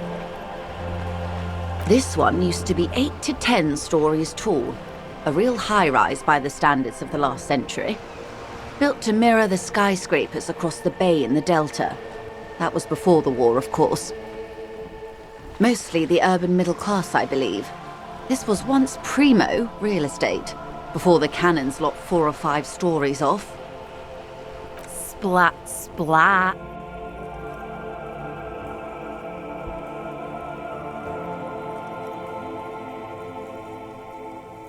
Wonderful. We're in Martinez, baby. Martinez, you would be excused for not knowing about it. Unimportant. I would be happy to. What is a preposterously expensive education for, if not sharing? A bird? A Svenicid? Of course you're not, my dear. I'm just terrible at guessing games. Of course. A bird? Some sort of... Of course you're not, my dear. Of course. Ask me anything. The girl in the old lady rags? Ah, yes. There's something very satisfying about discussing the fundamental facts of reality. Go ahead. The girl in the old lady rags? Looks like a sullen and rebellious member of a teen infraculture. Yes, you and I belong to the supraculture. We're common, the herd. The music on the radio, the food in the chain restaurant, those are all too popular for the girl in the old lady rags. She prefers a fantasy world, an infraculture with its own dress code and vernacular. It is an illusion, I'm afraid. There is no refuge from the supraculture. Young people who dye their hair funny colours and wear old people's clothes are stupid, and their little rebellion is self-defeating. All right, what next? The girl in the... Looks like... Yes, she prefers a fantasy... I can't. That's how simple it is. One may dye their hair green and wear their grandma's coat all they want.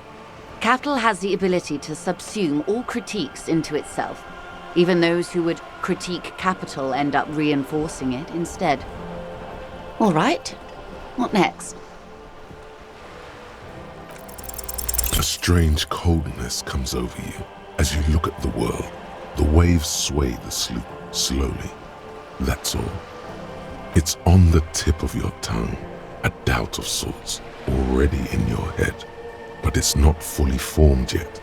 You have to wait and return to this later, once the jamais vu thought is complete. Glad to have been of assistance. The little that I know. Anything else? More lessons in basic reality? My favourite part of the day. Go ahead, ask me anything. Glad to have been of assistance. The little that I know. Anything else? Is what you want to say, but it isn't that easy, is it? Look at that lady. Take a gander. Squint your eyes, bub. A well-kempt, yet tastefully short bob of dark hair. Despite the first hints of grey, she's elected to keep it au naturel, shaped into a permanent wave, late 40s style. While dull orange pearls hang from her earlobes, red from the cold. Her light green eyes scan you, full of knowledge and worry, wealth and all its possibilities. Now look at you, you misery-clad simian, barely able to tie your own laces. Your armpits are lakes, a scythe of booze precedes you, Your hair sticks to your forehead and your underwear feels uncomfortable. You're poor. Poor as balls. You can't ask this person for money. You're too...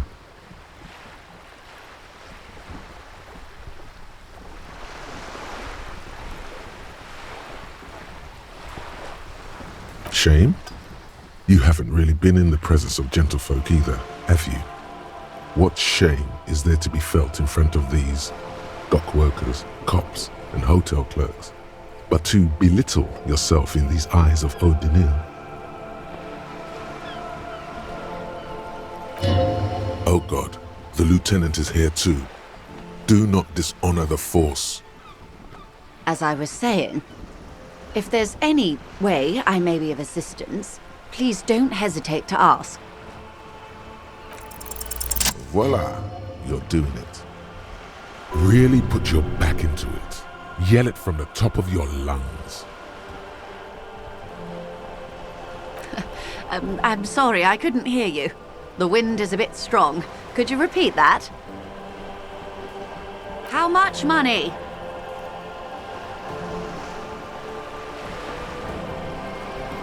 Excuse me, sir. I don't have $1 billion real. That was the annual revenue of the entire Wild Pines Group, not my personal fortune. Try again, dear. A little lower this time. Come now, nobody carries that much cash on their person, particularly in a place like Martinez. I'd get robbed. And even if I did, I still would not give you 10,000 real. I would rather buy something nice with it, like expensive hi-fi or a new hydrodynamic E40 sail.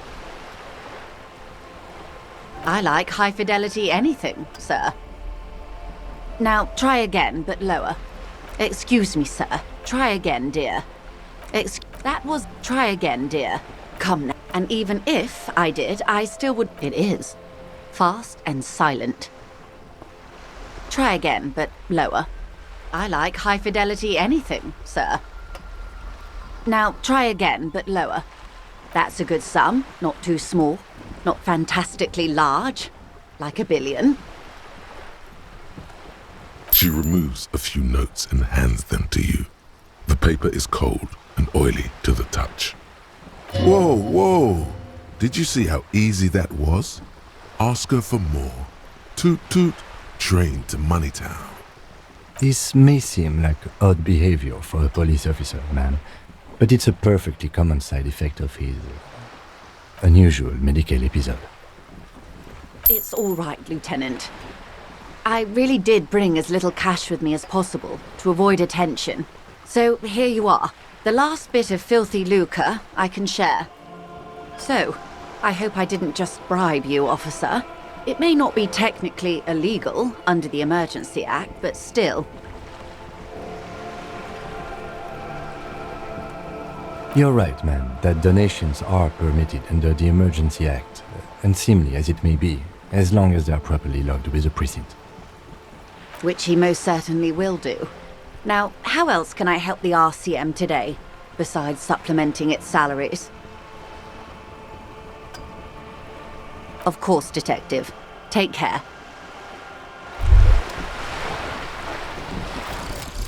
Mazovian Socioeconomics. 0.000% of communism has been built. Evil, child-murdering billionaires still rule the world with a shit-eating grin. All he has managed to do is make himself sad. He is starting to suspect Krasmezov fucked him over personally with his socio-economic theory. It has, however, made him into a very smart boy with something like a university degree in truth. Instead of building communism, he now builds a precise model of this grotesque, duplicitous world.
What's this? We're getting reports of normal, reasonable, temperate political opinions somewhere in Martinez. Of course, a radical centrist. In these bright and loud times where 1,000 frequencies drown one another out, sober thinking is a radical act. It's time to become a citizen of the kingdom of conscience. It is not a place, it is a moment in time that can only arise in the right circumstances. In all of human history, it's only been achieved a handful of times. Incrementally. Yawn, you'd get there faster with a little speed. History's greatest catastrophes have been brought about by people trying to make the world a better place too quickly. That's the genius of Dolores Day.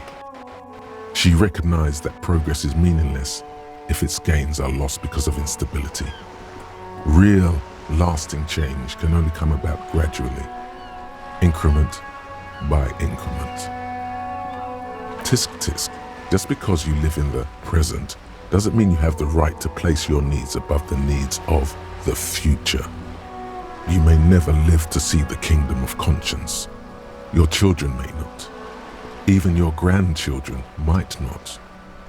But that's no excuse not to keep working. What benevolence. What a fucking joke. Do you believe that the status quo is preferable to chaos and bloodshed? There you have it. Sometimes holding the line is progress. The kingdom is difficult to comprehend and even more difficult to describe. Partly because humanity will need to discard many of the categories that define and limit it today. The kingdom of conscience is post-capitalist, post-national. It's also post-industrial, post-ideological, and even post-sexual.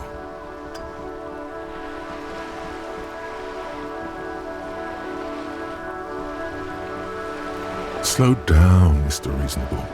Did you miss the part about compromising and taking things slow? That's right. Remember, real democracy is just around the corner for Revachol. When that real democracy kicks in, a long time from now, we are all going to be so much happier.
You're back.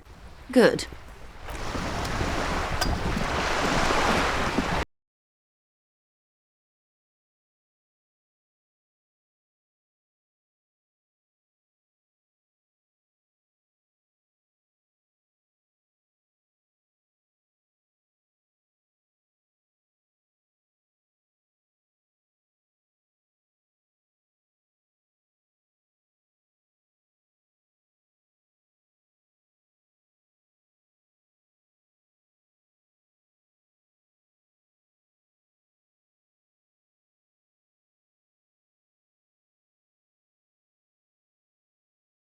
Rattles again, but this time you hear an elderly woman's voice calling out from inside. Stop banging on the door! I'm not letting any more strangers inside. Doesn't matter who I am. Now go on, get out of here. Ha! The police? Everyone knows the police don't come round here. No, I already told you. I won't be responsible for any more strangers getting into the building. Go check the backyard door. Maybe someone there will. The door rattles again. Stop banging on the door. I'm not letting any more. Ha! The police? No, I already. Go check the backyard door. Maybe someone there will. Madame, I assure you, we are real police officers. There is no reply. Just faint, sweeping sounds inside. Look at me when I'm talking to you.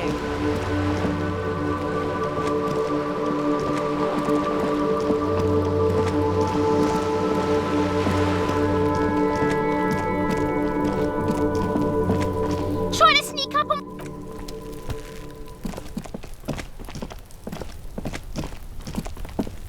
Must be another way into the building.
The corpse looks at you with bulging white eyes. The face around them does not look human. It's swollen and ready to burst. His lips are fish-like and his tongue like a ball gag in his mouth. You seem to be holding your breath. A cargo belt twists his neck at an unnatural angle. The body below appears stiff. It's letting out an ungodly rot. The smell seeps in, even through your clenched nostrils. Active decay. It's okay to throw up, officer. No one is judging. He's about to blow! Cock's gonna blow, Kuno! As you breathe in, the odor comes over you. It's a smell of the mind telling you to run, and your stomach to wring itself empty. With your hands at your sides and your eyes squinting, you stand in it. They do after 7 days, yes. We are deep in decomposition here. The man before you is naked, but for a pair of underpants and enameled boots. His skin is greenish, marbled with decaying veins and blotched by lividity. A fading web of tattoos covers his chest and shoulders. The cargo belt used to fasten him to the branch above appears industrial in strength. The material appears to be ceramic. Its clean white stands in stark contrast to the decaying flesh above the knee. The man wore thick polymer socks, probably for padding. A fine array of interlocking plates covers them. Delicate and fragile, they feel alien to the world around you, out of place somehow. They are armor, no boots.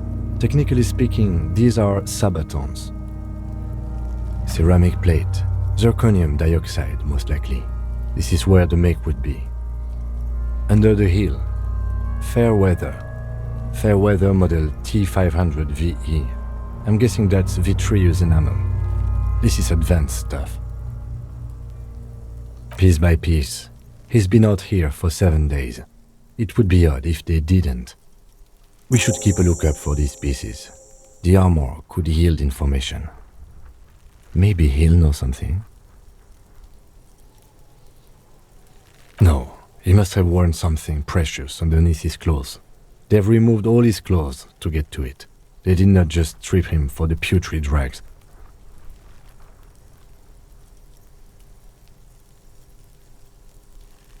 Someone could have cleaned the yard, but that's a question for the red-haired thing. I hear you talking shit about the Kuno. Come here and say it to Kuno's face. You wanna fuck me, huh? You wanna fuck the Kuno? Ignore. Say no more. This is about the corpse and inspecting it. They usually hang them completely naked for that. La puta madre, the Mazda, the Besmerties and the like. This one still has his underpants. What? Are you trying to ignore me now, fuckface? Kuno, this boots shit is super boring and the guy's a total vitupaz. It is. It's expensive. We've requested similar material for our tactical units for years now. The constabularies deemed it too costly. In that time, we've lost 6 men to semi-automatics. For a full set, about 4 years of wages. By catching, do you mean, let's not log them as evidence? Let's steal them? What was that about the constabulatory before? You need to push some buttons if you want to recruit the lieutenant in a conspiracy. So they don't get shot in the foot? I think our extremities are fine without a dead man's boots. Oops. Well, no one said it would work. Back to detecting now.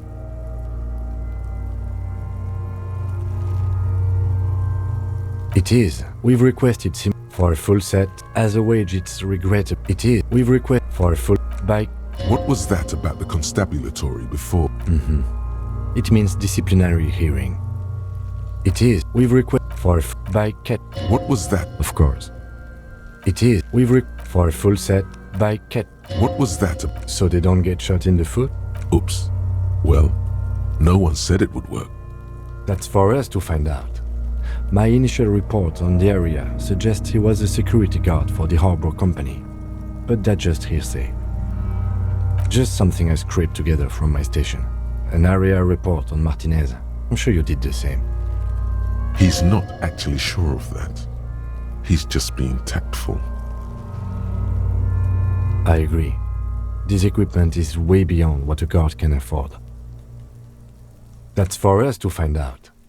My initial report... No, your first instinct was correct. This equipment is way beyond what a security guard can afford.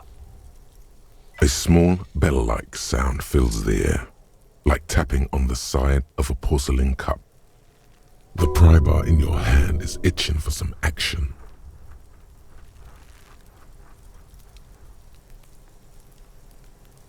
The metal connects with the same ding. The sound does not appear to get louder. Did you hear that? A click? This is a kinetic redistributor. It spreads the incoming energy horizontally, from plate to plate. When the plates connect, there's a click. That's the sound you heard. See these lines?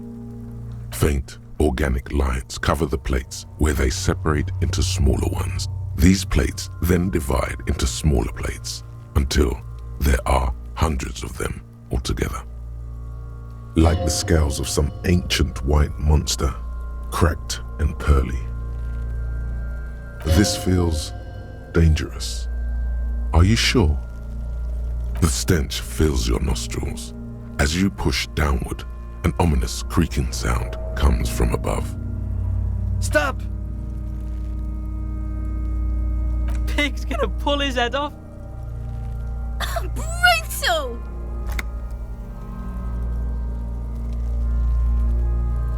Even the mongrels can see you're about to pull his head off.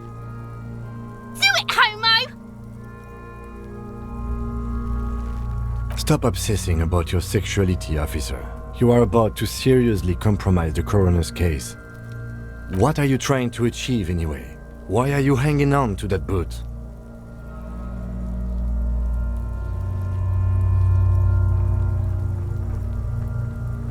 This is not the enemy.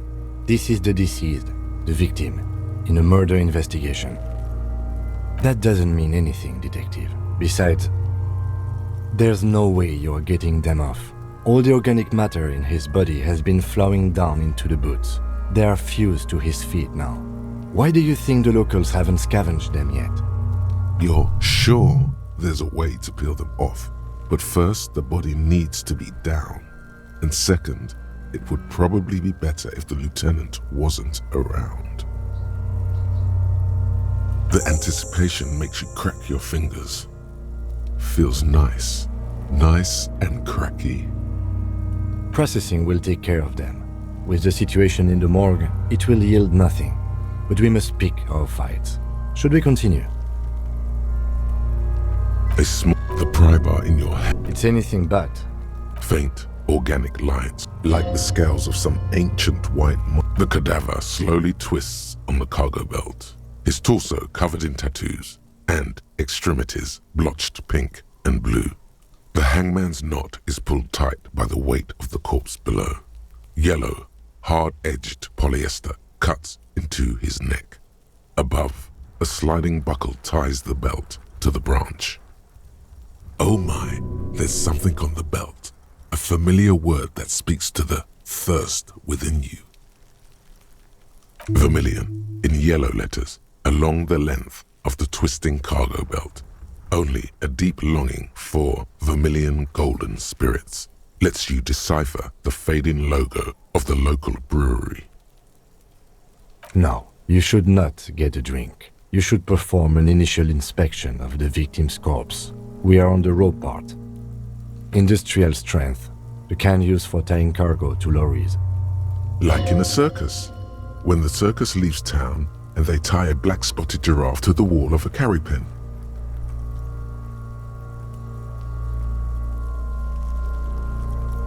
Yes, it looks like they use whatever was on hand, paying no attention to not incriminating themselves.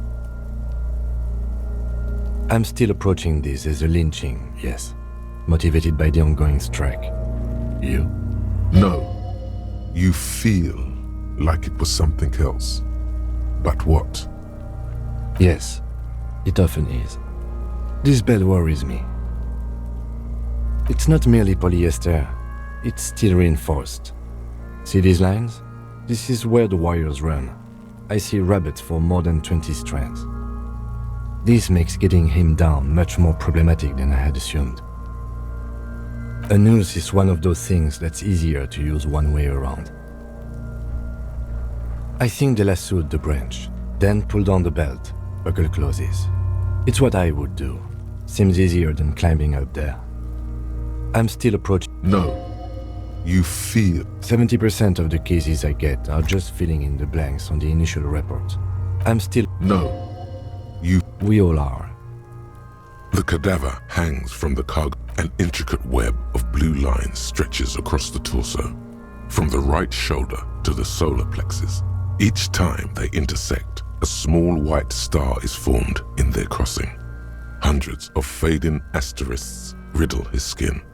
Their concentration is highest around his heart. His corpse is marked by stars. Alcohol and heartbreak. Your fist clenches suddenly. Decay is creeping on the tattoo. Already, most of the canvas that's holding it has darkened. Now, it disintegrates slowly, letting out a stink. Of no nation that I know of. If anything, it reminds me of religious illumination, last or penultimate century. Men who live harsh lives often turn to innocentic worship. But which one? I see no trace of a humanoid figure. I agree.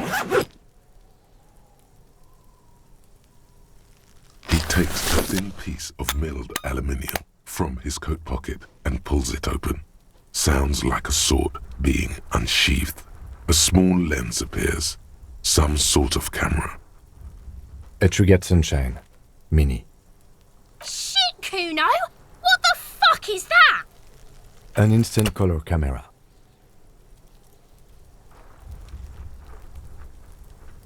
This is the first time he openly acknowledges the kid's existence. I have only 2 ampoules, so nobody move. I don't want to waste one.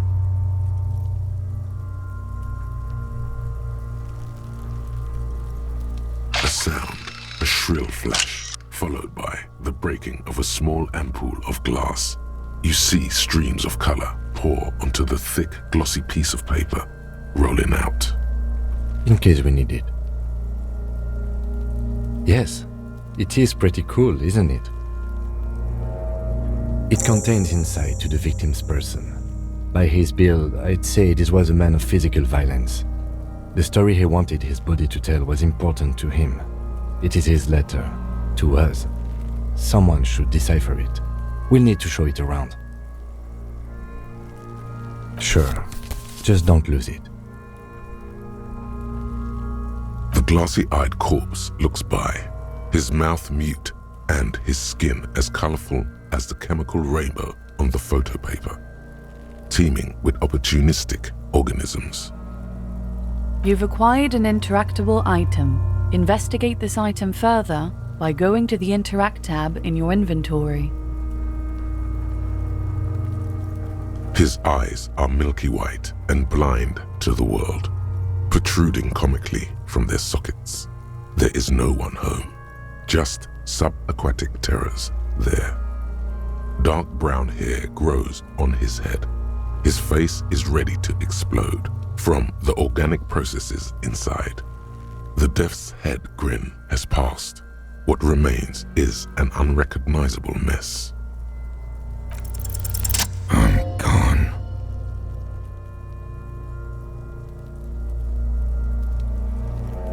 Into the wild pale yonder. In the past, way out in the west. I'm a joke. Look at me. There is nothing funny about jokes either. A killer, a motherfucker, and a killer. Go ahead, Cobbo. What do you mean? It's the power of your imagination. Yeah, man! Don't be crazy! Inanimate objects and dead people can't really talk to you. Your wild imagination is doing this. Ask some more of those questions you love so much. He loves those. Because you're a copperoonie. Look at all of them go. Do you want more questions? Your lost Copodopo would have been so primo. Because you're a copperoonie. Here you go, you loony. Because you're coming right up, copperoonie rooney. This is getting upbeat now. Fuck no. You're no Rooney. No, you don't. Between you and me, your name is probably Harry. Fuck no. Between you and me, your name is probably Harry. You might be onto something there. Fuck no. You're no Rooney. Listen to yourself. You're not a Raphael anything. You're probably just Harry or something. That's right. Harry. Good for you. Fuck no. Listen to yourself. You can be anything you want, Brother Corpo. Because you have. Love did me in, Brother Corpo. It was love all along. Because, here you go, you loony. Sure, Lobo. I can ask you a question. Why are you doing this? Looking at my face, motionless, looking into my eyes, standing here. Why are you investigating my murder? I am all you have. Then you truly lost it all, brother. Let the world drag it all away from you. And what it left, you pissed away. And here we are. Sure, looking at my face, motionless, looking into my eye. You're a lying sack of shit, Corpo. You're doing this because there is nothing else to do. Everything else is over. It's just me now. Sure, looking at my face, motionless.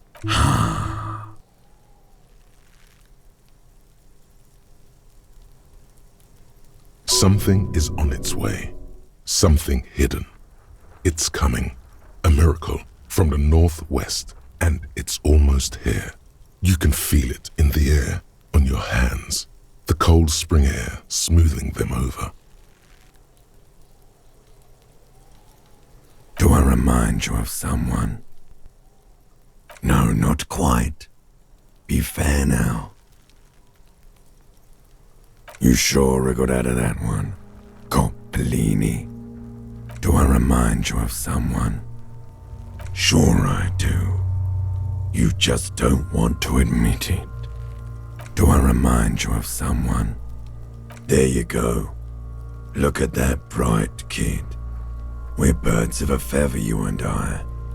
Soon you'll be just like me. Just keep drinking and having a good time. It's a matter of weeks. Feeling nausea, vomiting, tenderness or pain around the liver area, tiny red lines on the skin above waist level, more like days, Corpo. The clock is ticking. Your liver tells you so. Come back later, Corpo.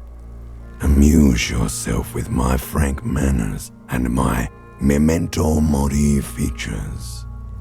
If possible, also, see me in your dreams.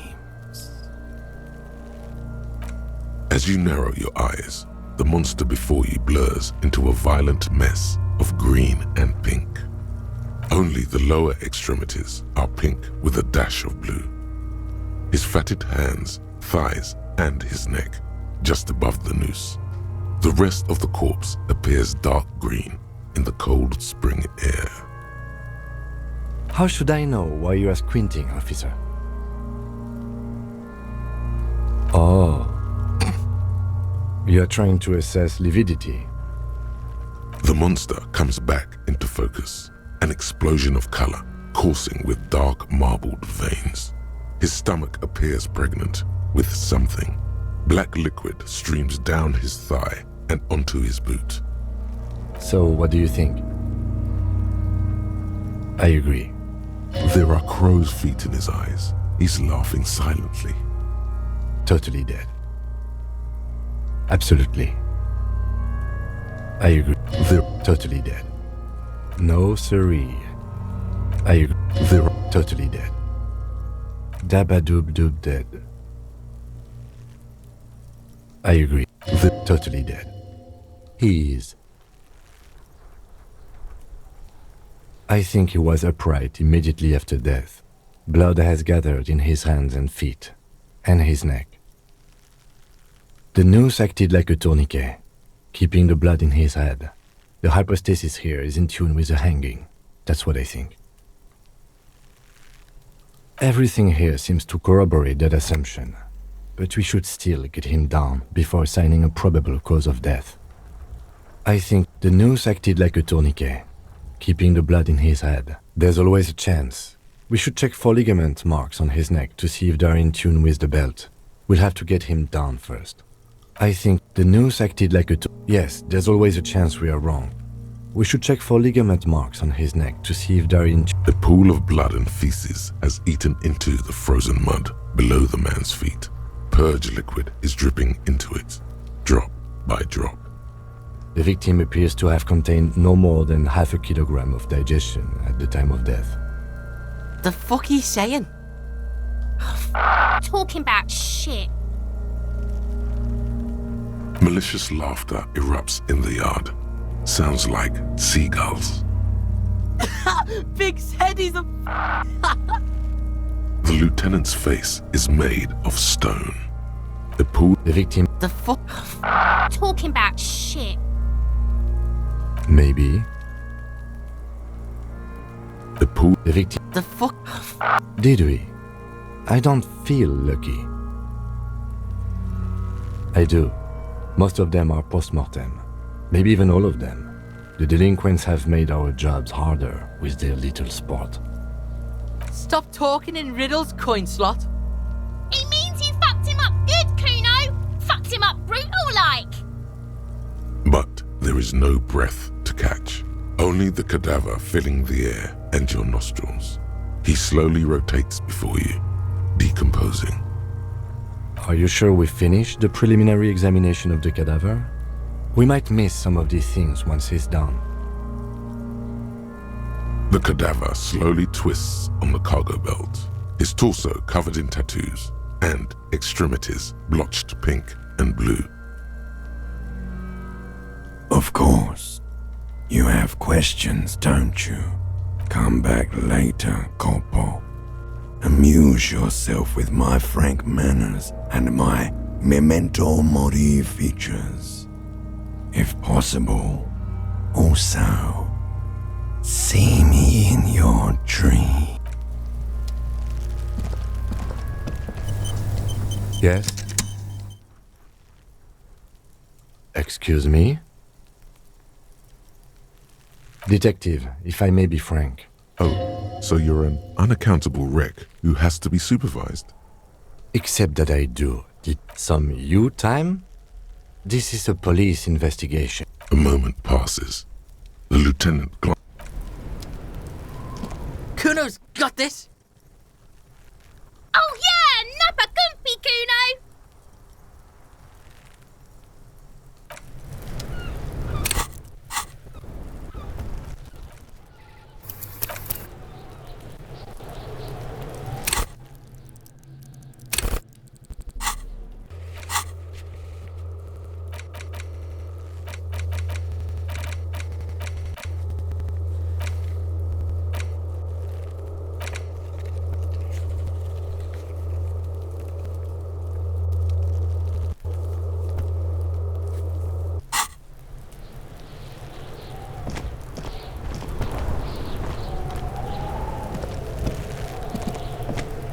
Kuno's got this. Oh yeah, Nappa Gumpy, Kuno. Can't talk, pig. Shit's Shit coming up strong. Yeah, Kuno. Kun... The fuck does Kun... Order? Shitload. Don't tell the pig shit, Kuno. If I were to want to... You have no idea what the usual is. Just ask whatever comes to mind. Kuno doesn't give a shit about the armor. Kuno's fuckgimp's got one big thing wrong with him. He's a fucking mutant. Look at him. Fucking growth hormone shit. He's a giant. The armor's too big for any man. Kuno doesn't give a shit about that freak armor. Kuno threw that shit away. Oh, come on. He's just pretending that he doesn't care because he's too small for the armor. Get the fuck out of here trying to fuck on me with that midget shit. Kuno's 12. He's huge. What are you? Fucking 80? When Kuno's 80, Kuno can fit 4 of you in Kuno. Fuck out of here. Trying to fuck on Kuno. Fuck out of here. Kuno tried to get the helmet on. It was too big. Kuno kicked that shit in the sea, rugby style. That shit means nothing to Kuno. Yeah, that shit means nothing to Kuno. Kuno doesn't give a shit about material shit. Kuno's a fucking monk. You wanna fuck on someone about that armor? Go fuck the mustached union fuck. The jolly troubadour shit at the gate. Yeah, cocking boot. You know that jolly union cow fucker? Came around talking about cows or some shit. Came around pretending like he cares about cows. So yeah, he's the one you want to talk to. He's fucking crazy about that armor shit. Coming here pretending like he likes cows. Trying to catch a peep at Kuno's armor. Go to the gate. Ask him yourself. Yes, this troubadour has it. You can feel it. Fuck are you talking about? What is this contusion shit? He says you're stupid, Kuno. They want to make you stupid again. Oh, get the fuck out of here calling Kuno stupid. Pigs come to Kuno for guidance, then say he's stupid. The fuck is up with that? They're lost without you, Kuno. They need you. You're in control of this. Why don't you figure your shit out yourself before you come to Detective Kuno for help? Maybe we should. Just a couple of pigs sniffing around in the dirt. That seems pretty fucking suspicious to Kuno. Yeah, you tell the faggoty, Kuno. You're testing... Get lost, Kuno's Kuno pig? The...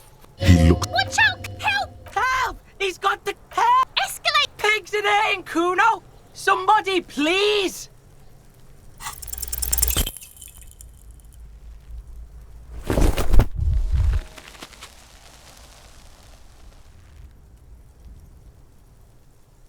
You did.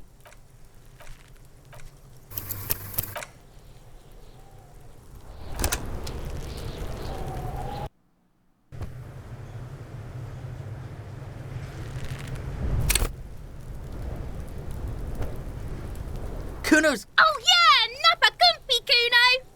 Can't talk, pig. Shit's coming up strong. Shit, I mean... Yeah, Kuno! Kuno... The fuck? Does Kuno know what a rake is? Kuno's not a gardener. Alright. And... Shit. Don't tell the pig shit, Kuno! If I... You have no idea what the... Kuno's... Look at Kuno! Oh, come... Get the... What are you? Trying to fuck on... Kuno kick that shit. Yeah? You wanna fuck on someone about... Yeah? So yeah. Yes, this troop... Kuno's... End of conversation. Probably... You heard... I don't mess go. Kuno... End of conversation. You're... Get lost, The fuck... Watch out! Help! Everybody... Escalate! Pigs in here in Kuno! Somebody, please!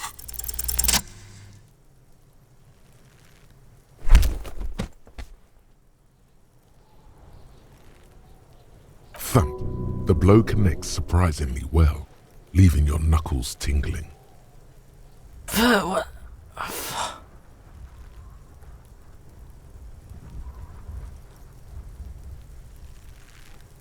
You are, officer. Get yourself together. For heaven's sake, he thinks. This has gone too far. Don't make it worse. Just get back to questioning the kid. The lieutenant doesn't appreciate your sick charades on his crime scene. His opinion of you has lessened. Okay, pig. If this act was about him trying to establish dominance over you, it's safe to say things didn't go as he'd planned. Kuno knows to respect that violent shit. You should see Kuno's dad.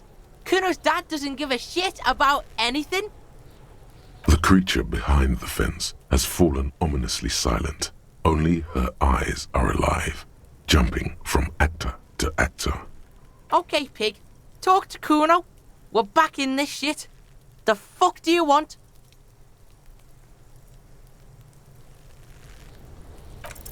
It's not Kuno. It's Kuno S. Fuck you whispering about? He's whispering too. He's going with it. But watch what happens.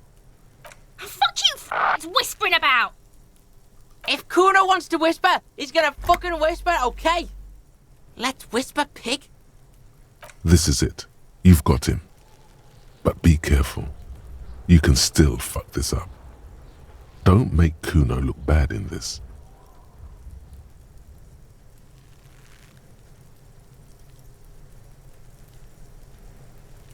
She's not fucked up. Everyone's fucked up. Stop judging shit. Wrong move. But he's whispering still. You haven't lost him. Just don't mess up again. Or you will. There are no guarantees here. Crazy. You don't know the half of it. She's not crazy. She's insane. Dangerous. She's smoked a man. She's done people in. Probably even pigs. Stop talking to him! Kuno, I'm fucking warning you! You're gonna get us into shit! She understands what you're trying to do. Yo, see? Did Kuno not tell ya? Kuno told ya. Kuno talks to whoever he wants. Talk, pig. Kuno's got it under control. You did it. They're separated. He's even turned his back to her, so she can't read his lips.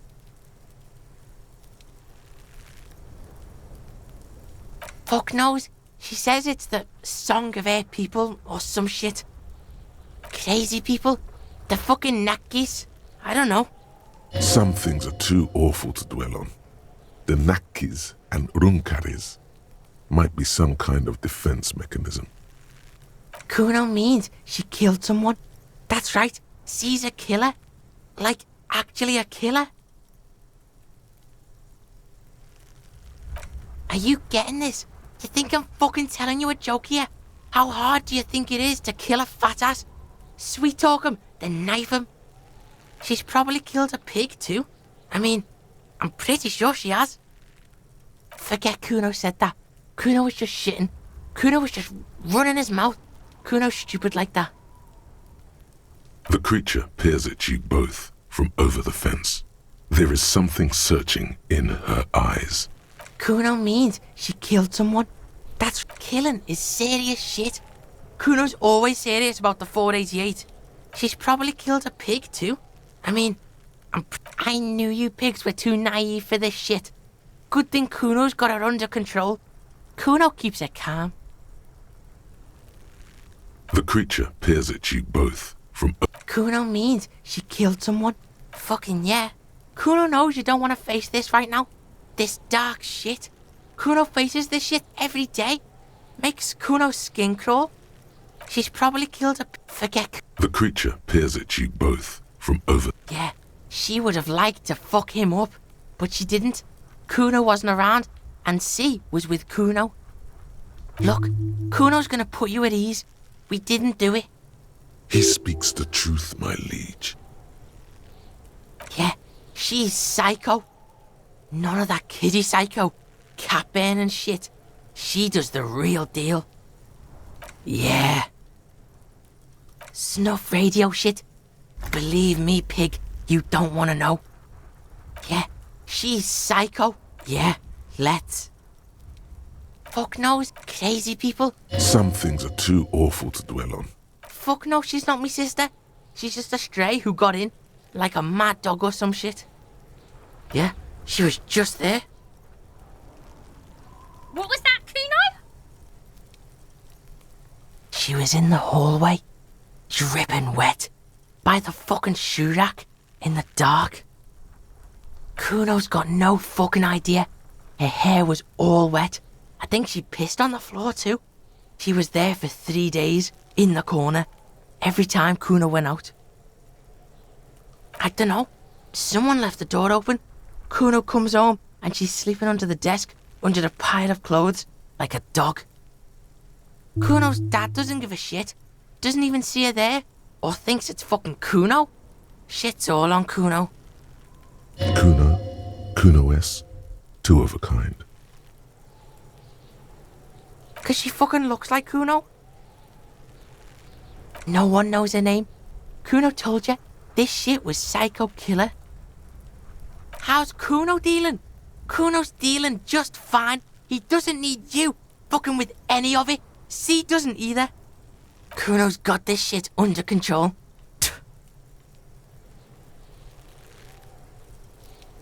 Listen. C is Kuno's go-to. Kuno's protecting her. You fuck with C, you fuck with Kuno. You threaten her, you threaten to take her away. This is what it all comes down to. He needs you to take him seriously now. I'm going to kill you. I'll run when you put the cuffs on her, sneak up on you later, and fuck you up. You understand? Alright, now we can do business. Yeah? What do you want? Kuno can hook you up with... Oh, don't hook him up with shit, Kuno! See, relax. He respects the Kuno. Kuno made him respect the Kuno. You respect the Kuno, you get all kinds of shit. Kuno's gonna get you hooked on illegal narcotics if you run a little errand for the Kuno. Get you hooked, pig. Get his hook in you. Then Kuno gonna get you hooking for more. Cash in big style. Pig hooker. And shit, you can even fuck back in Kuno's kingdom. That fucking pile of eternite. It's a secret door, okay? Just pull it off and you can fuck into Kuno's shack. You're dreaming, pig. That's not how this shit works. A little. But don't expect anything to. Don't let him dominate you, Kuno! Fuck his fat ass! The fuck about it? Just a couple of pigs sniff. Yeah, you tell the faggoty, Kuno! Fuck you He says you're stupid, Kuno! They want to make you stupid again! Oh, did Kuno make your shit sniffing harder? Obstruction of shit sniffing? This is Kuno's kingdom. Kuno fucking rules here. You hear the lieutenant hum. You're testing. Get lost, Right, pig. This is where Kuno plays with his little wooden choo-choo. What do you want with it? Dunno. Kiptas gardener used to work there. Yeah, that's what Kuno said. She couldn't handle the heat, so she took off. Kuno can take it. Shit's nothing to Kuno. Look it up in the library. Kuno's not a fucking dictionary. Fucking small brain. Kuno means the gardener, alright? Look, Kuno doesn't explain shit. Kuno just says shit. Yeah, whatever. Kuno doesn't give a shit. Yeah, the kingdom of Kuno. The fuck do you want with it? Yeah, whatever. Kuno doesn't give a shit. Kuno gets it from his dad. Kuno and his dad are major suppliers. That's where Kuno gets his lightning on. Problem is, Kuno and his dad had a little falling out. Now junkies clawing at Kuno's door. Streets going mad. Kuno's got to throw his dirty popo man at it. Dirty popo man is you. In there is Kuno's violent dad on steroids. Kuno's dad does steroids and speed. If you can take him, you can have half of the speed. Kuno's dad is a fucking monster. He's the most violent man in Revachol. He doesn't give a shit about a single thing.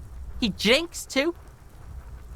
Are you sure you can take on the most violent man in Revachol? In your condition? Like half.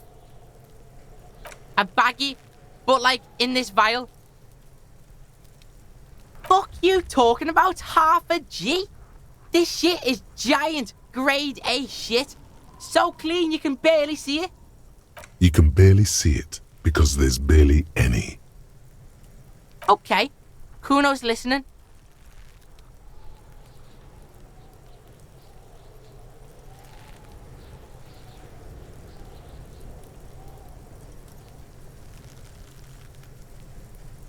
Alright, pig. You can plug him, but you can't stop him. It'll only buy you time. Kuno's violent dad's got Kuno's key, so you need to fuck your way in there. Go to the pier side, bang on the door till the cleaning gimp lets you in. That's how Kuno does it. Then you go to room 12 and kick down the door, police violence style. That's what Kuno does.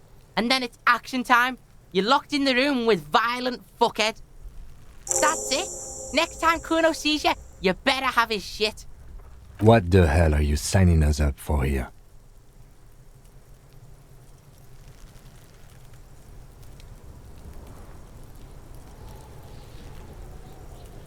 Okay then. Kuno doesn't fucking care.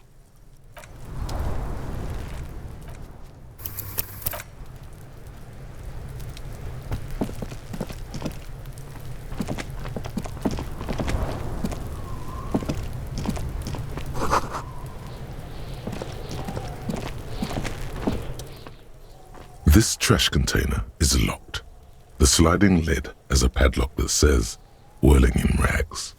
There's something in there, not necessarily connected to the case, but still. Well, it is a container. Maybe your Trash? Food waste from the cafeteria? Mm-hmm. We could try using a pry bar, the one you took from my motor carriage. We might want to ask for a key from the manager of the Whirling in Rags.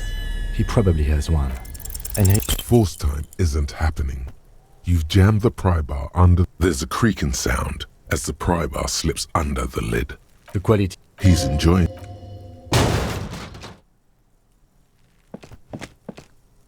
Unsatisfying. Let's ask the manager for the key. Well, it is a container. The lieutenant leans in to inspect the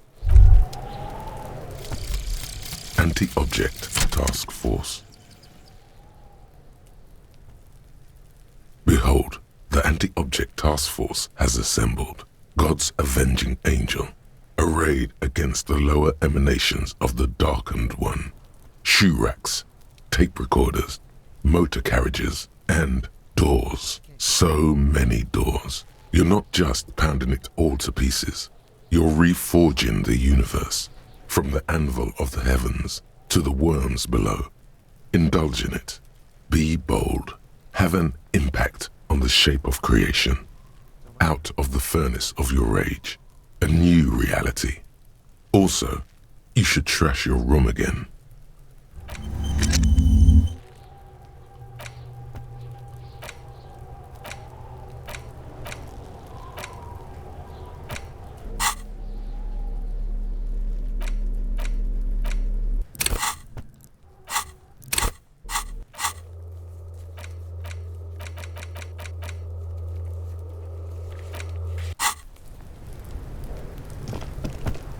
Kuno, the pig's getting pretty close to me. Looks like it's time for me to go, Kuno. I'm going away for a... What's going on there?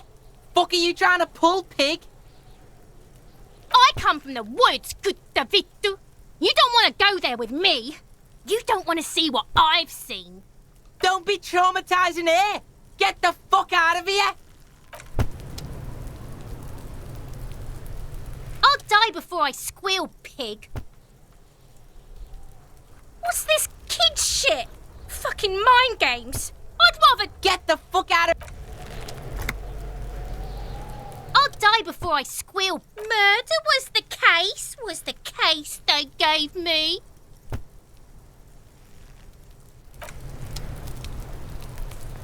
I'll die before I squeal. You don't want to fuck with me. I got my hands bloody. I'm not here, pig. You're not seeing this. You can still see the top of her hat from behind the fence. I'll die before I squeal, pig.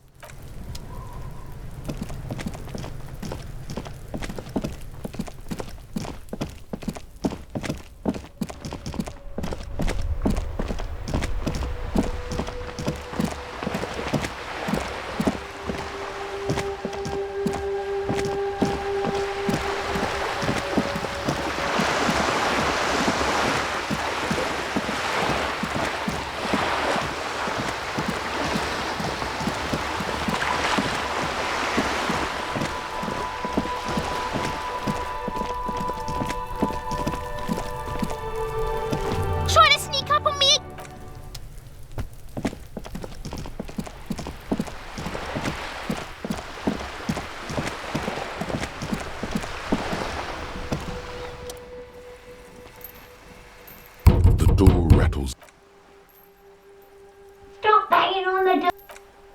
Ha! The police? Everyone knows. No. Go check the door.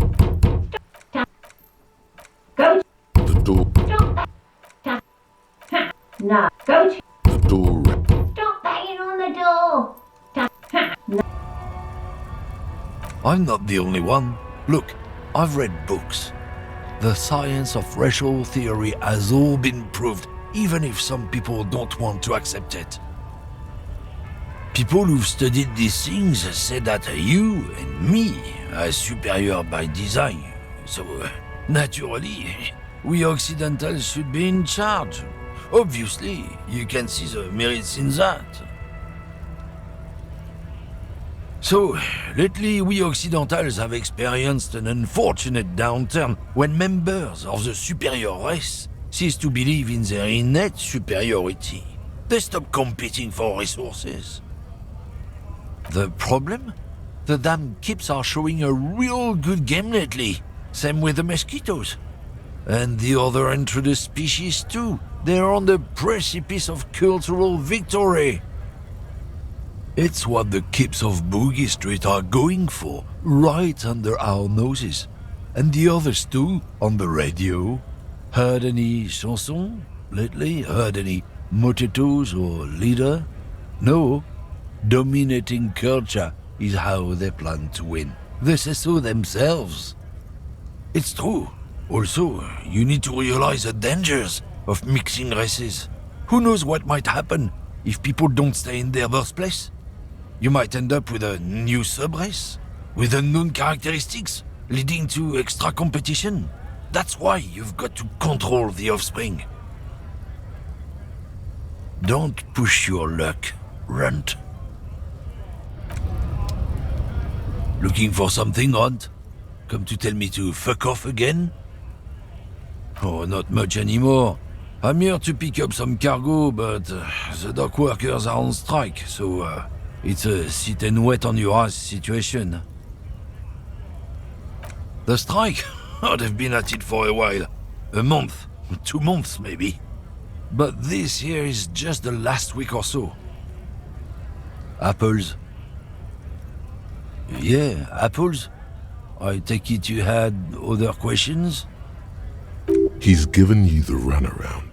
Let's be honest, you were bested. No. He's got a smoke right there, in his fucking hand. Snatch that shit out of his fat fingers. You need it after listening to his garbage. It's my last one. Why would I do that? I'm an honest man. But what, officer? Sorry, I couldn't be of any... No. He's got a... It's my last one. Sorry, I bet. Sorry, I couldn't... No. He's got a smoke. Can't have it. That's too bad. I bet. Sorry, I couldn't be... No. He's got a smoke right... Can't have it. That's too bad. It's all done for. I bet. Sorry, I couldn't be of any help. Drugs? They're shit, man. I don't let anything pollute my body. You know where that shit comes from? Sarah Miriza, Safre, Ilmara. They take the money from our local junkies here and then use it to outcompete us in the manufacturing sector. They know they can't beat us in a fair fight, so they have to get us to weaken ourselves somehow. It's racial sabotage, racial economic sabotage. There's your in. Take his side in this particular fight.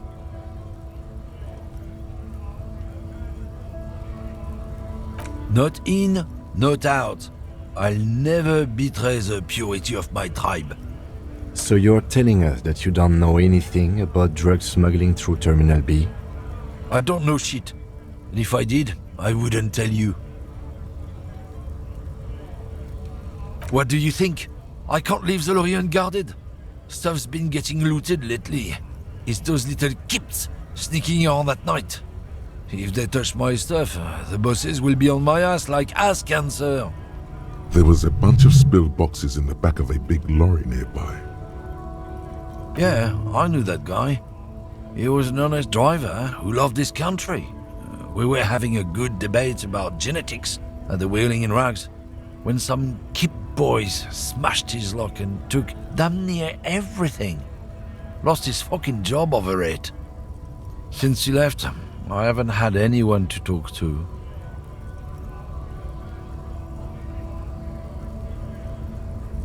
It's a fucking travesty is what it is. Isn't it obvious?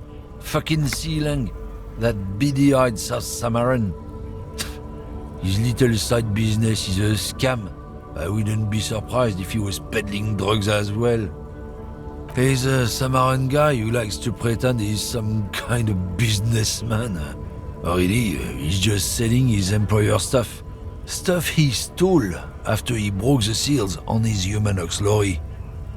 Just follow the smell. It smells like apricot and oil when you're nearby. Yes. Where is he? Looks like I offended your partner there. Too bad. Sealang's usually a little bit south of here, near the canal. You can't miss him. Just watch yourselves. His tribe are natural liars. It's in their blood. He's your man, all right? 100%. I wouldn't be so sure about it. Not until we've heard what Sealang himself has to say. Guess so.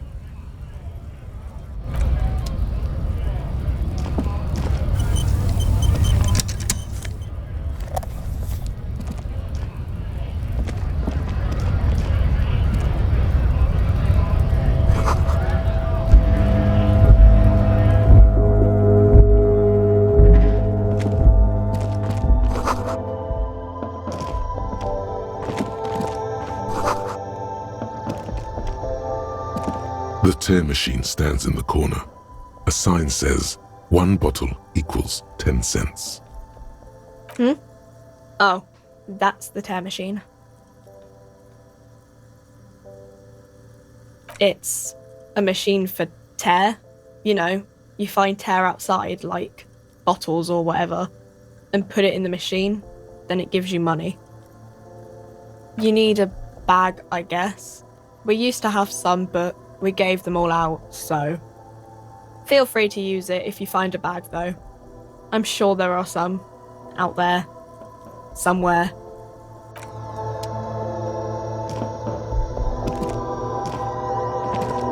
A small cabinet on the wall is filled with various medicine bottles, nasal sprays, and blister packs. They all bear the Saint Baptiste Pharmaceutics logo. Just ask me if you need anything from Saint Baptiste. We don't stock prescription meds, but we do have Nosafed, Duramine, Magnesium, and Hypnogamma.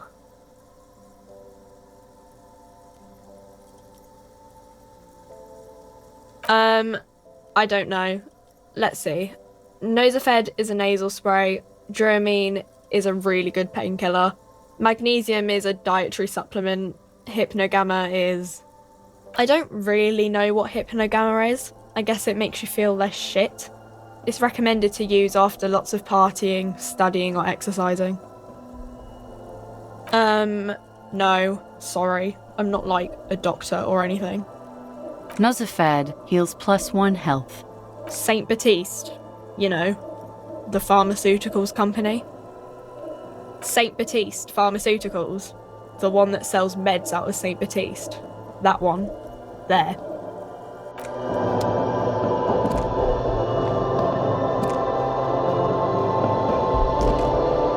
A colourful display of cigarettes and alcohol bottles line the shop wall, inviting you closer. There, in that dark green glass, all in vain, the great flowing river of warmth, wine, alcohol, beer, alcohol, love, alcohol. Sure. If you want something, I can get it for you. Just let me know and pay and stuff. But I'm obliged to inform you that both alcohol and cigarettes damage your health. But I guess you already know that. Don't ask, don't look, don't do anything here. Just go away. Get back to work. The pale aged vodka is special, I guess. It's stored in pale for a couple of years, which makes it super expensive and super strong. You know. Don't worry your pretty little head about it. Let's concentrate on what's important here. I mean, I already said it'd hurt you. I don't know what else they do. Substances give powerful bonus. Use medication, like Nosafed and magnesium. No, Frit only sells legal drugs, like the law says.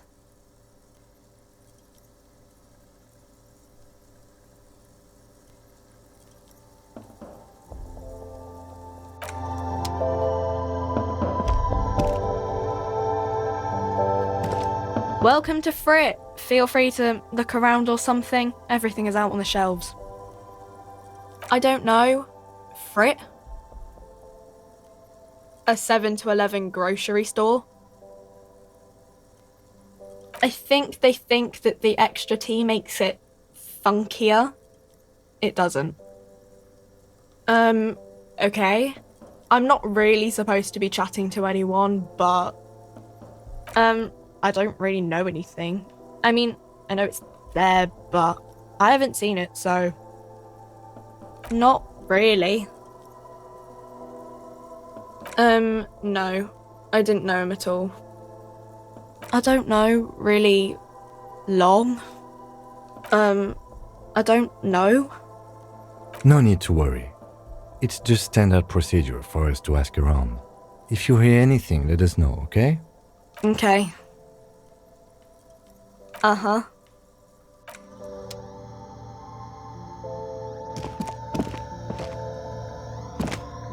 You see several packaged raincoats fill a low shelf beneath a display of croissants and juice bottles. The raincoats are transparent, except for the big Fritta slogan on the back. What is what? It's a raincoat. If you want to buy one, then it's only 4 real.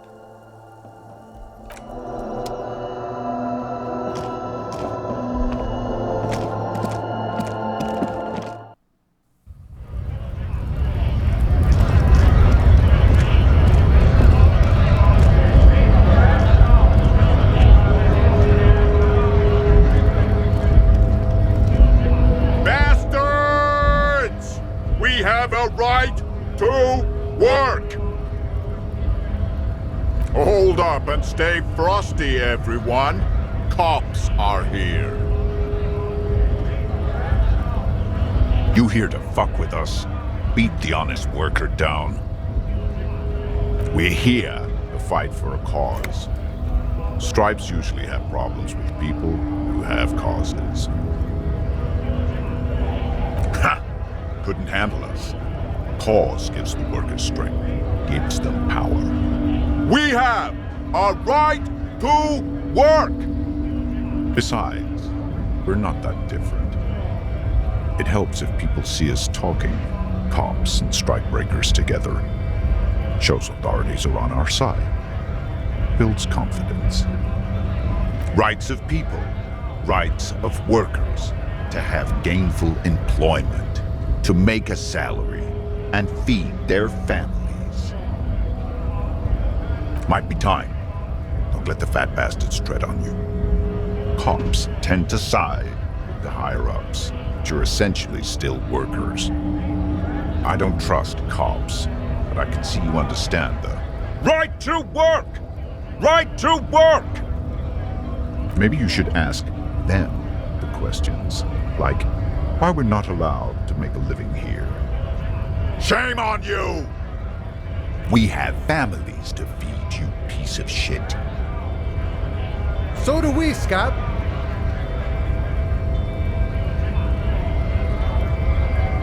Have fun. Union shits are on full strike.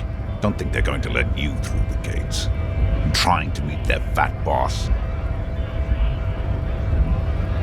I know nothing about a murder. The mention of a killing sends a barely noticeable shiver of tenseness through him. Interesting. What are you talking about? I'm not tense. Yes, he's tense. Right to work! It's shameful. Cops doing nothing. You should bring backup, open up the gates for us. Blockading gainful employment for workers is a crime. Why not? I see numerous reasons not to pick a side in this local matter. Pity. Let us work! When a bunch of ungrateful, lazy cockroaches can't get their act together, decide to block honest work for other people. Beats me. They mumble nonsense about boardrooms and workers' rights, while we have the right to work! When the man moves around, you perceive some serious abs underneath his tight-fitting shirt. This man is in shape. There's something odd in the way he carries himself. His set of clothing looks vaguely mismatched. The different pieces of the attire seem ill-fitting. His shirt is far too small and an unpleasantly tight fit, while the overalls, held up by a belt, seem to fit a man with much more corpulence. He ignores your question, choosing instead to turn to the emaciated workers, raising both fists in the air. The clothes are obviously not his. You've been talking to him for quite a while now. Something is off with this guy. Ask him where he's from. What's it to you?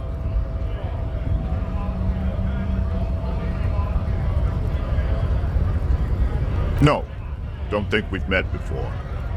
I came to help out the people.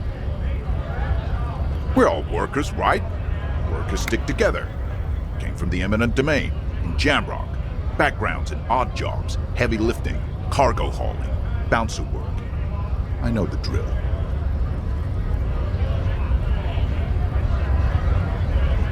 Worked at Territorial. Ring a bell?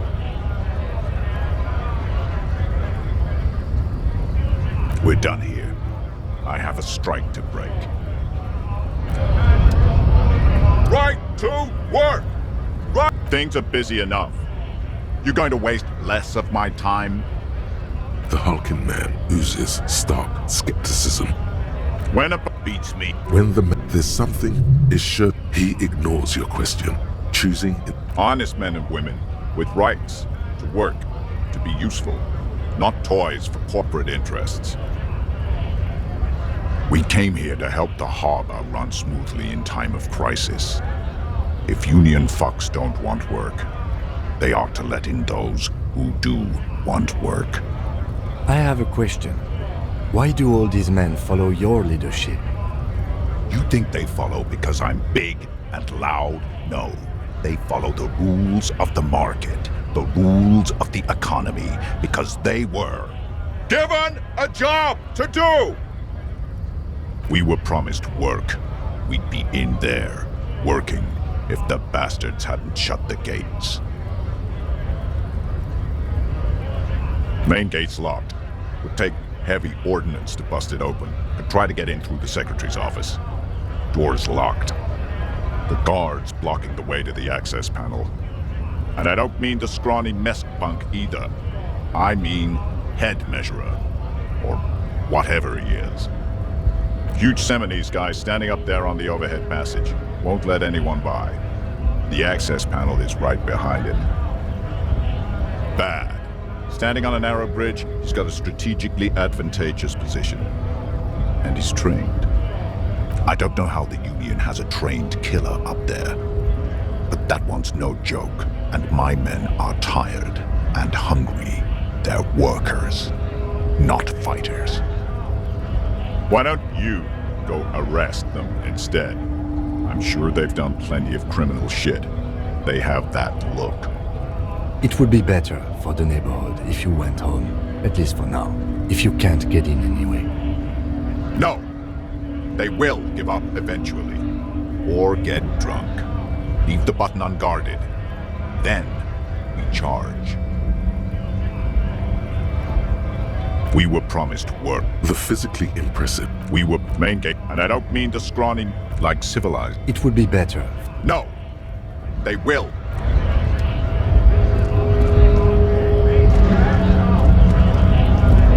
Scab?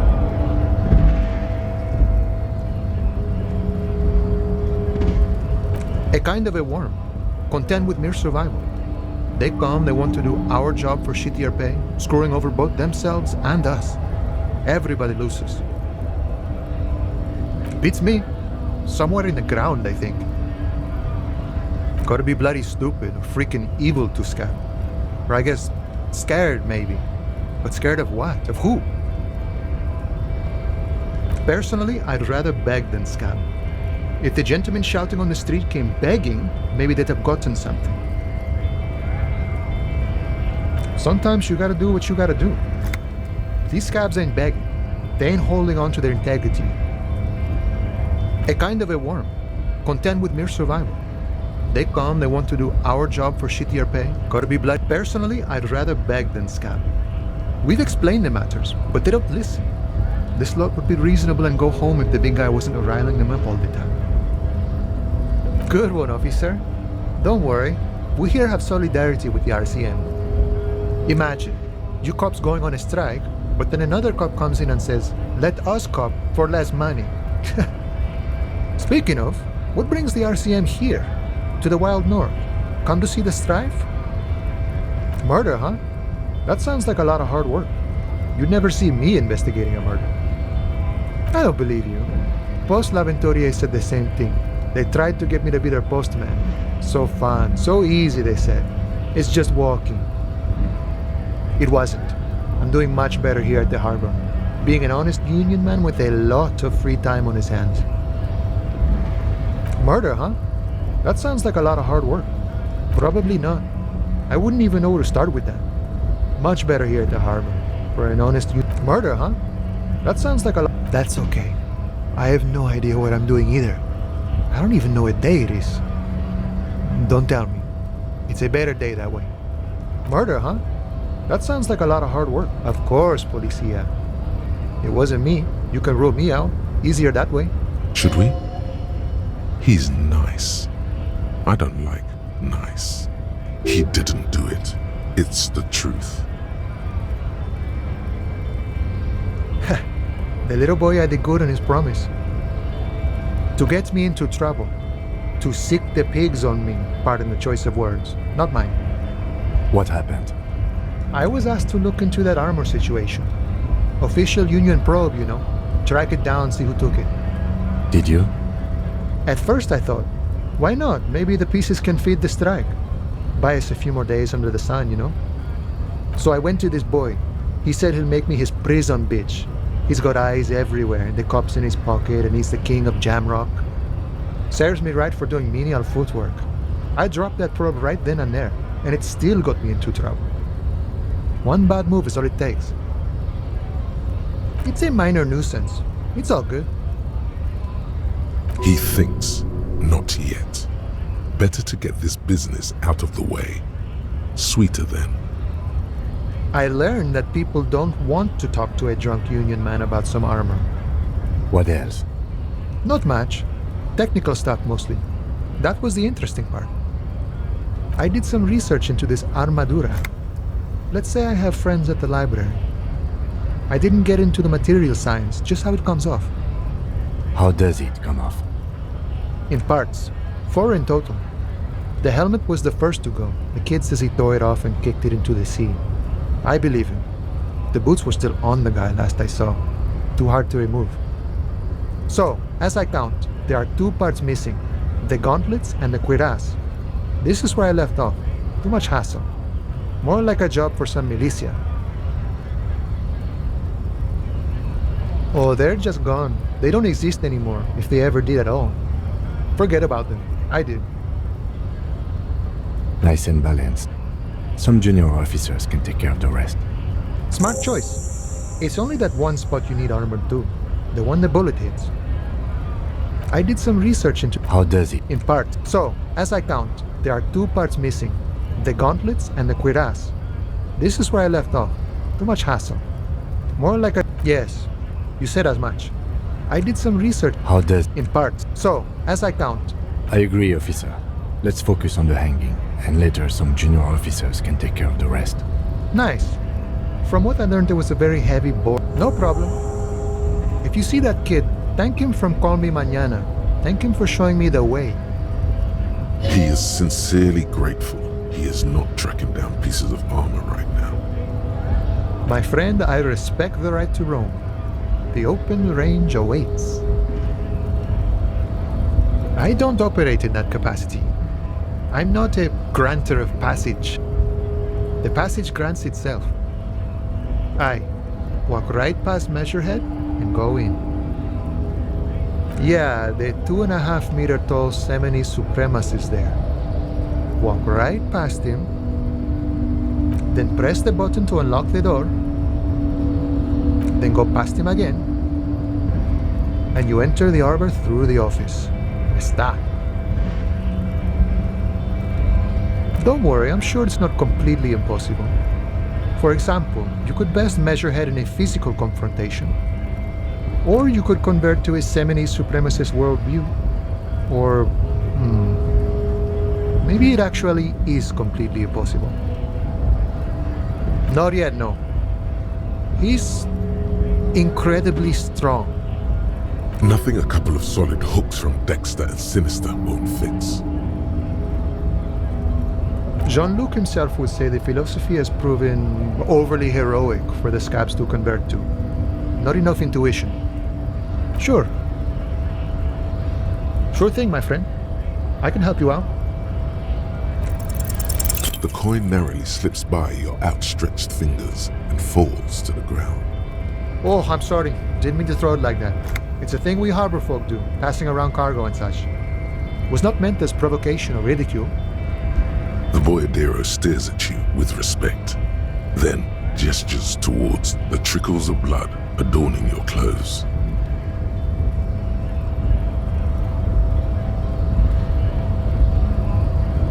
Right, always glad to help out the RCM. We're on the same branch, you and I.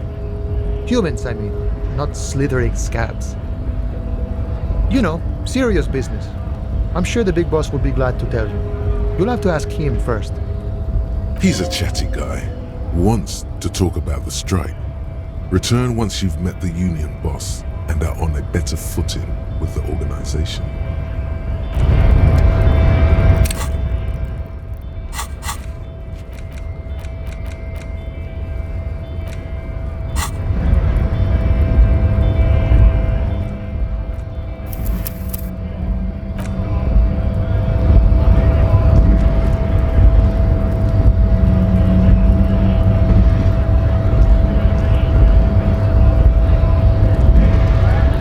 Think about calling it a day, maybe. The nights are still miserably cold this time of year.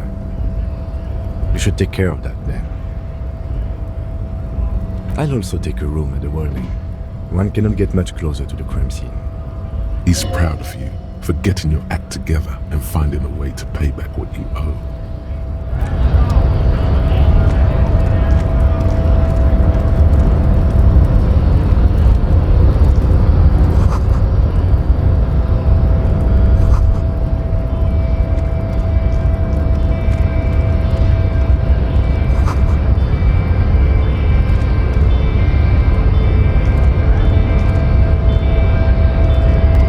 Nobody betrays your degeneracy. Yeah, Measurehead. His body totally betrays his degeneracy. Don't say anything. Size him up first. Are you admiring my morphophysiology? It must be frightening to stand in the shadow of this racial pinnacle. Be calm, I'm Sandwich. You are not in danger, because you are not a threat to me. What is this androgynous display of sexual maturity? Merely standing up makes you sweat profusely. Your breathing is erratic. Your own heartbeat in your ears grows frantic, and you feel your blood pressure rise. Stop it! You are embarrassing yourself in front of this woman and your pedomorphic friend. This display of weakness may appeal to older women with a stronger maternal instinct, but it is a liability here on Battlefield Martinez. Jean-Luc, his body is betraying his degeneracy pretty hard. Maybe you can ask him to leave. You have succumbed to Al Ghul. You reek of it. An invisible sword of Al Ghul emerges from your throat. You cannot see it, but others can. It is making the woman in my company sick. Yes, Al Ghul. Al Ghul is an ancient Ilmaran poison, a parasitic fungus that has colonized your race. It is a trick the desert pygmies played on you for humiliating them and stripping them of their land. Correct, my small skull servant. Yeah, Al Ghul is servitude to Al Ghul does not explain everything. There are other reasons for your race descent. Yes, I doubt it.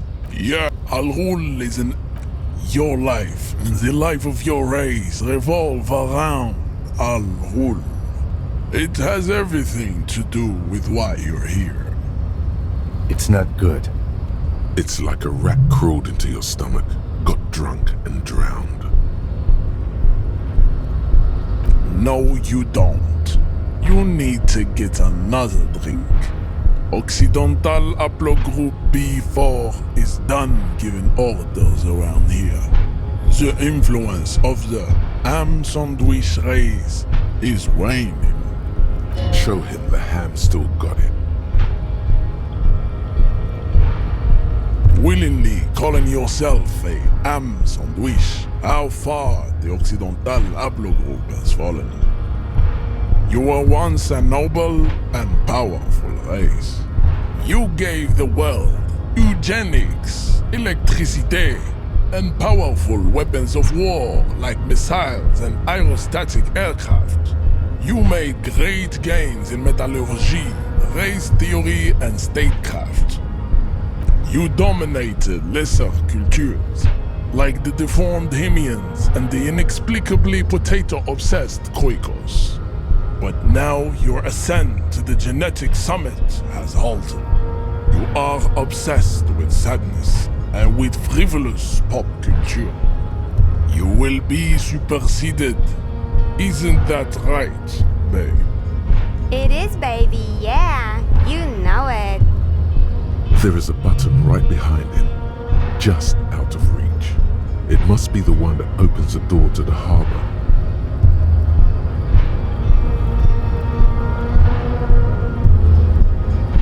It is my task to keep the degenerate drunks from entering the harbor. Enough with this begging. You should leave the stage of history with dignity by inviting the other races to a great world war. Bring your troops to the Seminine Islands and to Boogie Street, and we will pulverize you. When you are gone, we will build a museum for you. The walls will be lined with bottles of Al Ghul, your beloved beverage. Inside, we will store the odes to homosexuality you call art, and your microcephalic skulls. Don't be vulgar. White or not has got little to do with this. The race enigma runs much deeper than that. There must be some friction there. He's keeping it well hidden, however. Mr. Clare is a man of vision and means. He has the will to confront polycultural capital, something your race, naivistic communists, never did. Also, to serve is noble. It takes discipline. Your petulant individualism has only contributed to your race failure. It is lax and moronic. Jam. Individualism. You have gotten these ideas from degenerate youth culture, have you not? You have picked them up from rock and roll songs? Offshoots of the Seminoles people invented disco while having sex under the influence of cocaine. It is a shame upon my race. But what is done is done. I am not surprised you enjoy it so much. This has happened to many of the side products of the inevitable cultural victory of the Seminoles race. The South Island race, haplogroup A4A. We are the rightful masters of the Insulindian archipelago. We descend from the Areopagites of ancient Pericarnassus and arrived here 4,000 years ago. Millennia before you. We are the future. That is all you need to know. I am a descendant. The narrow streets of Ulimbuir are with me in my genetic dreams. I see young Seminoles women walk into the grey mass on Ile de Fantôme, waiting on immaculate conception from the pale. No, I have heard about it on the radio. He would be appreciative if you did not further chase this line of inquiry in front of the women. I'm from Couronne, and no, it is not just in Revachol. The city is central to the Simony strategy. Spreading through its trade networks, our culture will dominate the world. You have heard enough about our phylogenetic secrets for today. You have extinction to come to terms with, and never getting into the harbor. I think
All Rivacholians, your parents and their parents made the decision to reproduce while under the influence of Al-Ghul. That is the only reason you are here. He's right there. It's almost impossible to get it on unless you're both drunk. It's too scary when people are sober.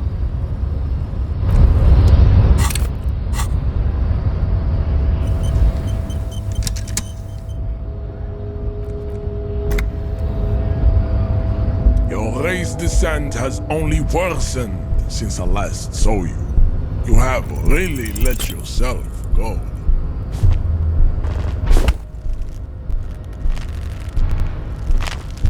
How did this happen? Your little fist is in his giant hand, and he's squeezing it. It hurts. You must be out of your mind, degenerate drunk. Say it. I am a degenerate alcoholic. Your fist cracks in his hand like a ripe apple. Pain shoots up into your brain as he's twisting it more and more. The words to the song have changed. Say, I am a violent drunk.